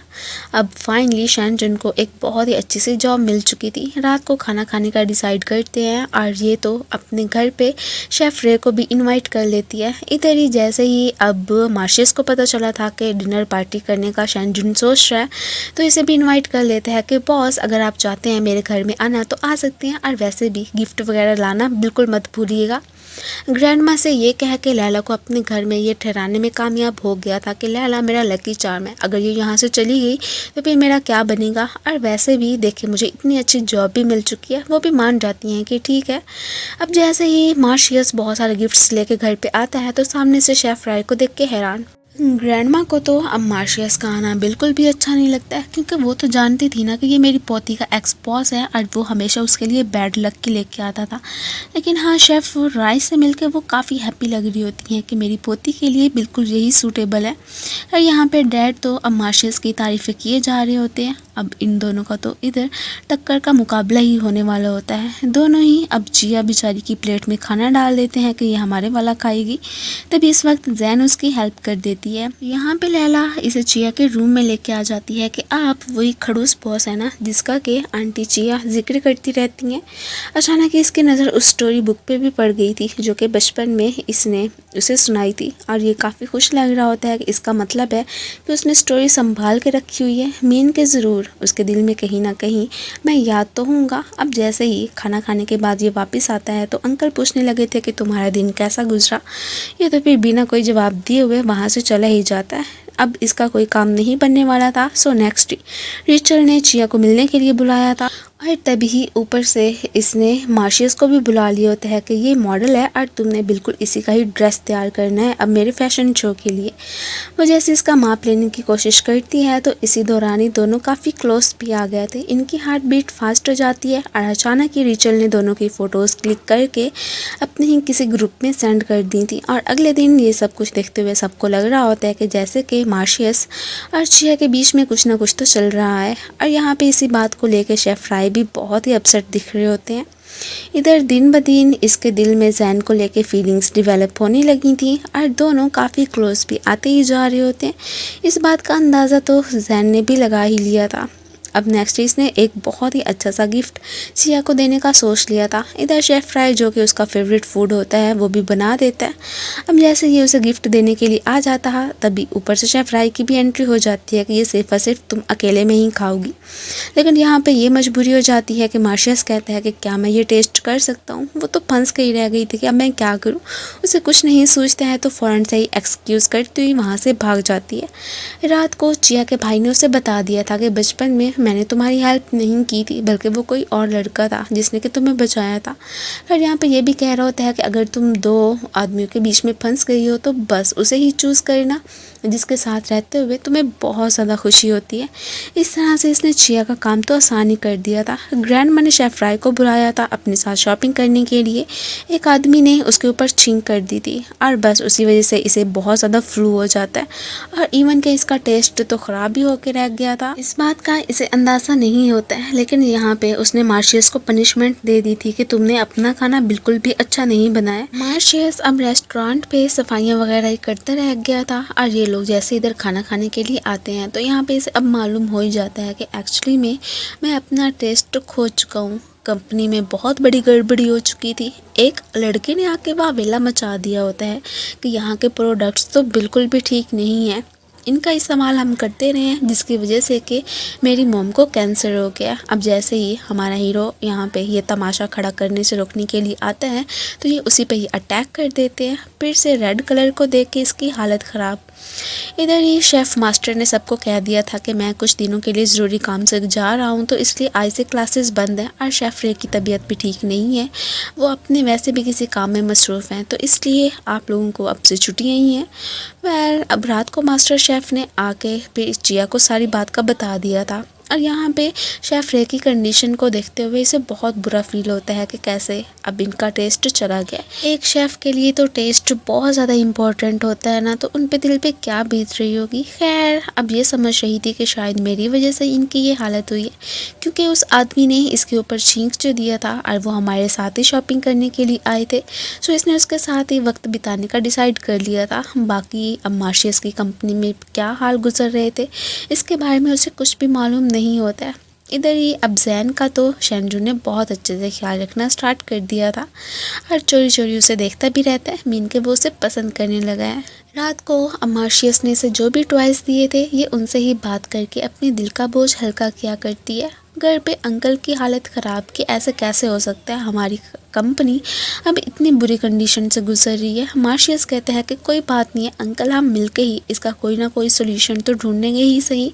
उस खड़ूस लड़के ने तो अब इंटरनेट पे वीडियो डाल दी थी कि इनकी कंपनी कैसी है वगैरह वगैरह, और इवन के काफ़ी बुरा भला भी कहते हैं। बस इसी वजह से ही इनके जो सारे शेयर होल्डर्स होते हैं वो आ जाते हैं कि हमें तो आप लोगों के साथ काम करना ही नहीं है। जो कि फ़ंड्स वगैरह दिए फिर रहे थे वो भी लेने के लिए आ जाते हैं। अब ये बहुत ज़्यादा परेशान हो जाते हैं कि हम इस मसले का कैसे सोल्यूशन निकालें। इधर चिया को लेके अब शेफ़ फ्राई अपनी फेवरेट प्लेस पे लेके आ गया था। यहाँ पे चिया मुसलसल मार्शियस के बारे में ही सोची जा रही होती है, मीन के अब उसके दिल में उसे लेके फीलिंग्स डेवलप हो चुकी थी। इधर अब देखते हैं कि उसकी बहुत सारी मिस कॉल्स आई हुई हैं, इवन के वो तो शेफ़ रे के साथ ही टाइम बिताने के लिए जा चुकी है, तो इसे काफ़ी बुरा लगता है कि इसका मतलब है कि उसके दिल में मेरी अब कोई जगह नहीं रही है, वो सिर्फ़ और सिर्फ शेफ़ फ्राई को ही पसंद करती है। अब अंकल जैसे ही देखते हैं कि उसकी मॉम बहुत ज़्यादा बीमार है तो उसे पैसे दे देते हैं कि तुम इसका ट्रीटमेंट करवा लेना। हालांकि वो उनका दुश्मन था, फिर भी इन्होंने उसकी हेल्प की। जैसे ही घर पे आके इस बारे में मार्शियस को बताते हैं तो वो बहुत ज़्यादा खुश हो जाता है कि अंकल आपने बहुत ही अच्छा काम किया। वैसे भी क्या जो लोग हमारे साथ बुरा करते हैं हमें भी उसके साथ बुरा करना चाहिए, नहीं हम तो फिर बिल्कुल उनकी तरह ही बन जाएंगे ना। इधर चिया ने फ़ोन यूज़ करने से मना कर दिया था, वैसे भी उसके मोबाइल की बैटरी ख़त्म हो गई होती है कि मैं अब कुछ अर्सा मोबाइल के बगैर ही यहाँ पे इस इन्वायरमेंट को एंजॉय करना चाहती हूँ। आज की रात ही उसने ख्वाब में मार्शियस को फाइनली देख लिया था। अब उसे पता चलता है कि उसका नाम किसी और ने नहीं बल्कि बचपन में चिया ने ही रखा था। उसे रिमेंबर करके ये बहुत ज़्यादा सरप्राइज़ होती है। अब जैसे ही कोई लड़का जैन के क्लोज आता है तो तब तो शेंडन को बहुत ज़्यादा जेलसी होती है, वो उसे उससे दूर कर देता है और ये बात तो जैन ने भी नोट कर ही ली थी। इधर ये उसे अपना फ़ोन दे के कहीं जाने लगा था कि अगर तुम इसका यूज़ करना चाहती हो तो कर सकती हो। और तभी इसे पता चलता है कि कैसे आजकल मार्शियस की कंपनी बुरे हालात से गुजर रही है। वो अब शेफ़ रे के लिए एक लेटर छोड़ के वहाँ से भागी गई थी। उसने बता दिया था कि सॉरी मैं अब शायद आपके साथ अगला टाइम नहीं बिता सकूंगी। खैर बाद में वो एक और पेज भी पढ़ता है जिसपे कि उसने अपने लव की कन्फेशन मार्शियस के लिए लिखी हुई थी। इसका मतलब है कि वो वाकई में उससे लव करने लगी है। इस बात का अंदाज़ा तो शेफ़ रे को भी हो चुका था। कंपनी पहुंचते ही सीधा मार्शियस को कॉल करती है कि मैं आपके आने का वेट कर रही हूँ, लेकिन वो अब वहाँ पे नहीं जाने वाला था, इसलिए उसे साफ मना कर देता और एक्सक्यूज़ भी बना लेता है। ये भी कहाँ हार मानने वाली होती है। उसे देखने के लिए जैसे उसके घर पर आती है तो सामने से रिचल इसे बता देती है कि आखिर कब तक तुम ऐसी एहसान फरामोश बनती रहोगी। तुम्हें पता है ना कि मेरे कज़न भाई ने तुम्हारी कितनी ज़्यादा हेल्प की है और तुम्हें तो उसकी बिल्कुल भी परवाह नहीं है। उसे सारी बात का बता देती है कि कैसे वो फेक आईडी बना के उसे नहीं तुम्हारे इतने सारे पार्ट्स खरीदे थे ताकि तुम जाके एडमिशन ले सको और अपने ही मास्टर शेफ़ के यहाँ जो भी काम सीखना है वो भी कर सको। लाइव स्ट्रीमिंग करने का तुम्हें मौका दिया, इवन के बचपन में तुम्हारा फ्रेंड कोई और नहीं बल्कि मार्शियस हुआ करता था। ये सब कुछ सुनते हुए उसे अब बहुत ही बुरा लगता है कि मैं ऐसे ही खामखा में मार्शियस से डरती रही, लेकिन वो तो बहुत ही ज़्यादा अच्छा था। इधर ये उसे कुछ कंपनी में खिलाना चाहता था लेकिन वो थोड़े से नखरे दिखा रही होती है तो सारे एम्प्लॉयज़ उन्हें धक्का दे देते हैं, जिसकी वजह से कि जैन और शेंजुन बहुत क्लोज आ गए थे। ये तो अब मार्शियस को बहुत मिस करती है। खैर हार नहीं मानने वाली थी। तभी हमें दिखाया जाता है कि कैसे जब वो मार्शियस से मिलने के लिए आती है तो वो कह देता है कि मैंने तुम्हें कहा था ना कि मेरा एक काम करना कि मुझे एक फ़ेवर देनी है, जो भी मैं तुमसे मांगूंगा और वो ये है कि आइंदा के बाद मुझसे मिलने की कोशिश मत करना। ये तो एक भयानक सपना ही था इसका। ये काफ़ी ज़्यादा घबरा जाती है। खैर फाइनली अपने स्कूल वाली प्लेस पे मार्शियस ने इसे मिलने के लिए बुलाया था।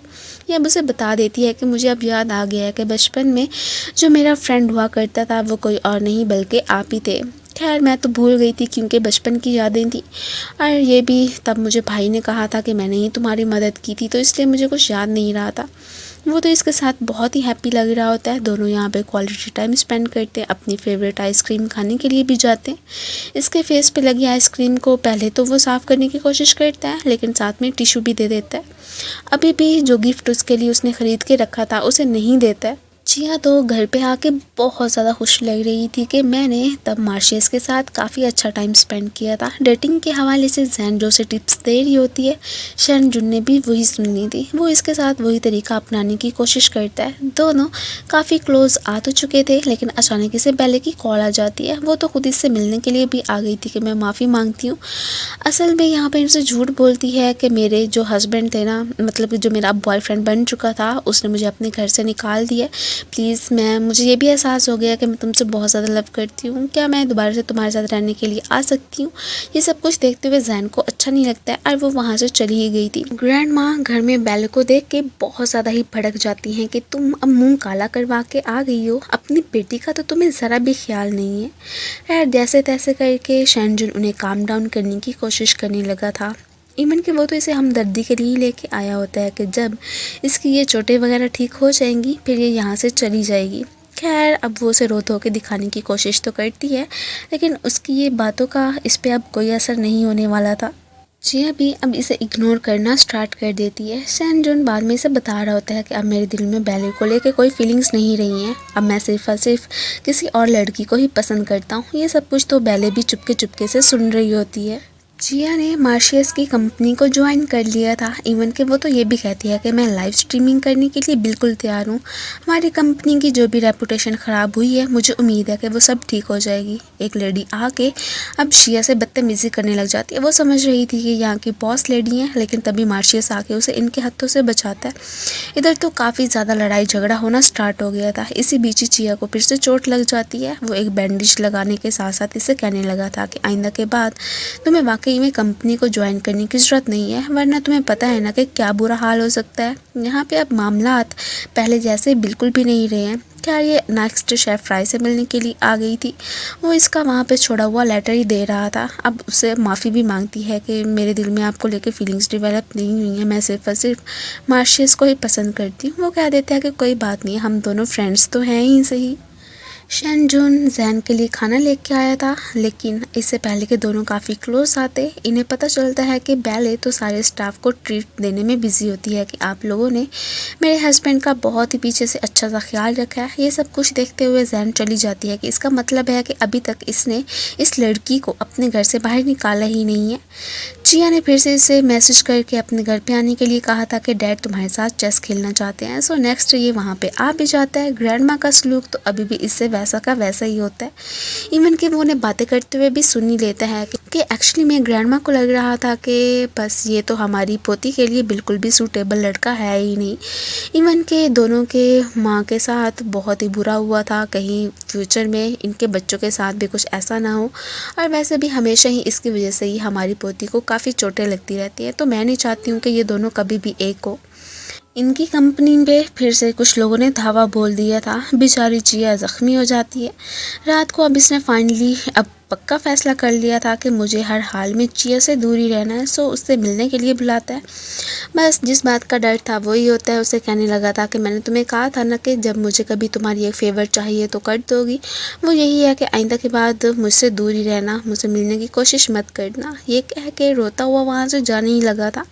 वो उसे रोकने की कोशिश करती है। वो तो इसकी बात बिल्कुल भी मानने को तैयार नहीं होती है कि मैं बच्ची नहीं रही हूँ, अपनी ज़िंदगी के फ़ैसले खुद कर सकती हूँ। मुझे ये नहीं लगता है कि अगर आपकी कंपनी पे बुरे हालात चल रहे हैं तो आपका साथ छोड़ कर चली जाऊंगी। लेकिन ये फिर भी उसे रोकने के बावजूद भी नहीं रुकता है और वहाँ से चला जाता है। ये भी हार नहीं मानने वाली थी कि मैं चलो ठीक है, उसने मुझसे अपनी फीलिंग्स कन्फेस नहीं की है तो मैं खुद ही करके रह जाऊँगी। अब चोरी चोरी रिचल के हाथों घर पे खाना भी भिजवाया करती है और आज तो इनकी ये वाली चोरी मार्शियस ने पकड़ ली थी। वो फिर से कह रहा होता है कि मेरी ज़िंदगी से चली जाओ, लेकिन ये कहती है कि नहीं जाऊँगी और इसे अपना वही फेवरेट टॉय भी देने लगती है जो कि इसने दिया था, लेकिन मार्शियस ने तो वो नीचे ही फेंक दिया था। खैर बाद में ही शंजुनी से बात करने के लिए आता है कि तुमने आखिर मेरी बहन को हर्ट क्यों किया, पता है ना कि वो सारी रात रोती रही है। कितनी लकी हो ना तुम कि तुम्हें चिया जैसी इतनी अच्छी सी लड़की मिली थी कि वो हर हाल में तुम्हें सपोर्ट करने को तैयार थी, बट ना तुम्हारे दिल में तो उसे लेकर लगता है कि कोई फीलिंग्स ही नहीं है। अब जो वाला टॉय इसने फेंका था वही फाइनली बहुत तलाश करने के बाद इसे मिल चुका होता है। इधर अंकल इसे गुड न्यूज़ दे रहे होते हैं कि एक आदमी ने हमारे साथ कोऑपरेशन करने का सोचा है, वो हमारे से हमारे प्रोडक्ट्स ले लेंगे और इस तरह से हमारी कंपनी को भी अच्छा सा फिर फ़ायदा मिल जाएगा। और तुम भी अब चिया को मज़ीद मत सताओ, उसे जाके वापस लेके आओ। मैं चाहता हूँ कि वो अब हमारी घर की बहू बन ही जाए। इधर शेफ फ्राई इससे मिलने के लिए आए थे और इन दोनों को देख के यहाँ पे अब मार्शियस को बिल्कुल भी अच्छा नहीं लगता है, वो वापस ही चला गया था। शैनजुन घर पे आके बेले से कह देता है कि आइंदा के बाद तुम्हें अब यहाँ पे रहने की ज़रूरत नहीं है, एक माँ होना तो अपनी माँ होने का फ़र्ज़ निभाओ। मैं अब मज़ीद आप लोगों की रिस्पॉन्सिबिलिटी यहाँ पे नहीं ले सकता हूँ। वो बहुत कहती है कि प्लीज़ ऐसा मत करो, लेकिन ये अब उसकी नहीं सुनने वाला था। इसके बाद ही सीधा जैन को मनाने के लिए आ जाता है। फाइनली इन दोनों का भी पैचअप हो ही चुका था। इधर इसे मालूम हो गया था कि उनकी कंपनी के साथ जिसने भी वो पैसे वगैरह इन्वेस्ट किए थे वो कोई और नहीं बल्कि इसके डैडी थे। वो चाहते थे कि अब मेरा बेटा वापस आ जाए, कंपनी संभाल ले, लेकिन वो मना कर देता है कि ना, आपने मेरी बचपन में मेरा ख्याल रखा था और मैं जानता हूँ कि मॉम की भी ज़रा बेइज्जत नहीं करते थे, इसलिए अब मुझे आपके पैसों की बिल्कुल भी ज़रूरत नहीं है, जो भी है मैं खुद ही कर लूँगा। शेफ़ फ्राई ने इसे बुलाया था कि मुझे पार्टी में जाना है, क्या मैं साथ दोगी? तो चिया भी जाने के लिए मान जाती है। गॉर्डन की नज़र जैसे इस पे पड़ती है तो बस फिर क्या था, इसे बातें सुनाना स्टार्ट कर देता है कि मेरे भाई का बिजनेस क्या ठप हुआ, तुमने तो अपने लिए न्यू गाहक ही बना लिया। खैर थोड़ी देर के बाद ही मार्शियस चिया को कॉल करता है कि मैं तुमसे मिलना चाहता हूँ, आ जाओगी ना? वो भी फिर मान ही गई थी। अब शेफ रे को भी अंदाज़ा हो गया था कि उसका टेस्ट अब फाइनली वापस आ ही चुका है। खैर जैसे ही उसकी बताई प्लेस पे उससे मिलने के लिए आती है तो यहीं पे उसकी नज़र गॉर्डन पे पड़ती है। अब यहाँ पे हमें मालूम हो जाता है कि एक्चुअली में मार्शियस की कंपनी को बदनाम किसी और ने नहीं, गॉर्डन नहीं किया था। उस लड़के को इवन के पैसे नहीं दिए थे, बस यही कहा था कि तुम बस उसकी कंपनी को जो भी हो सकता है डिस्ट्रक्ट करके रख दो। ये उनकी वीडियोज़ बना लेती है और तभी गॉर्डन की नज़र इस पर पड़ गई थी। ये उससे बच के भाग निकलती है और फ़ौरन से मार्शियस को कॉल करती है कि जो भी पार्किंग एरिया है वहाँ पे आ जाओ, लेकिन यहाँ पे इससे लड़ाई झगड़ा करते हुए बेचारी सीढ़ियों से नीचे गिर गई थी। मार्शियस इसे ढूंढता हुआ आ जाता है। अब खून को देख के उसे डर तो लगता है, लेकिन स्टिल वो इसे उठा के फिर वहाँ से भागना स्टार्ट कर देता है कि हर हाल में चिया ठीक होनी चाहिए। अब मुझे परवाह नहीं है कि खून को देख के मेरी क्या हालत होती है। हॉस्पिटल में उसे लाने के बाद ही वो तो इसे लेके इतनी ज़्यादा टेंशन में लग रहा था, यही कहता है कि बस अब जल्द अज जल्द तुम ठीक हो जाओ, मैं हमेशा हमेशा के लिए तुम्हारे साथ अपनी लाइफ बिताना चाहता हूँ। उससे अपनी फीलिंग्स कन्फेस कर लेता है। अब जैसे ही चिया को होश आता है तो यहाँ पे बहुत ज़्यादा खुश हो गया था, इवन कि उसे हक भी कर लेता है कि आइंदा के बाद मैं तुम्हें खोना नहीं चाहता हूँ, सो क्या सारी ज़िंदगी के लिए मेरे साथ रहना पसंद करोगी? और फाइनली वो जो इसकी शादी का प्रपोज़ल होता है चिया एक्सेप्ट कर लेती है। इधर ही हमें शेफ़ फ्राई को दिखाया जाता है जो कि उदास सा बैठा हुआ था। आज दोपहर के वक्त ही मार्शियस इसके पास आया था, यही कि मैं खाना बनाना सीखना चाहता हूँ जो भी चिया का फेवरेट है, तो क्या मुझे सिखा दोगे? ये भी मान गया था। चलो कम से कम चिया इसकी फ्रेंड तो थी ही सही। वेल अब वही वाला खाना बना के जैसे ही चिया को देता है तो वो बहुत ज़्यादा खुश हो जाती है, उसे तो काफ़ी पसंद आया था। अब यहाँ पे इन दोनों की किस भी हो जाती है। नेक्स्ट ही अब ये घर पे आ गया था। डैड तो इसे अपना दामाद एक्सेप्ट कर चुके थे, अपनी बातों से इसने फाइनली ग्रैंडमा का दिल भी जीत लिया था। और इवन के ग्रैंडमा इसे यही बात करती हैं कि हमेशा मेरी पोती का ख्याल रखना, उसे कभी भी हर्ट करने का सोचना भी मत। ये भी उन्हें यकीन दिलाता है कि बिल्कुल ऐसा ही करूँगा। अब फिर जो गिफ्ट उसके लिए लाया था फाइनली उसे दे देता है और चिया को तो ये काफ़ी ज़्यादा पसंद आता है। इधर ही शैनजुन और जैन का भी एकदम परफेक्ट कपल बन चुका था और बस हमारे हीरो और हीरोइन के इस क्यूट से मोमेंट के साथ ही इस ड्रामे की हैप्पी एंडिंग हो जाती है। Thank you so much for watching. So guys, आप लोगों को ये ड्रामा कैसा लगा मुझे कमेंट्स में ज़रूर बताइएगा। मिलते हैं फिर नेक्स्ट वीडियो में न्यू कहानी के साथ। तब तक के लिए गुड बाय एंड अपना ख्याल रखना।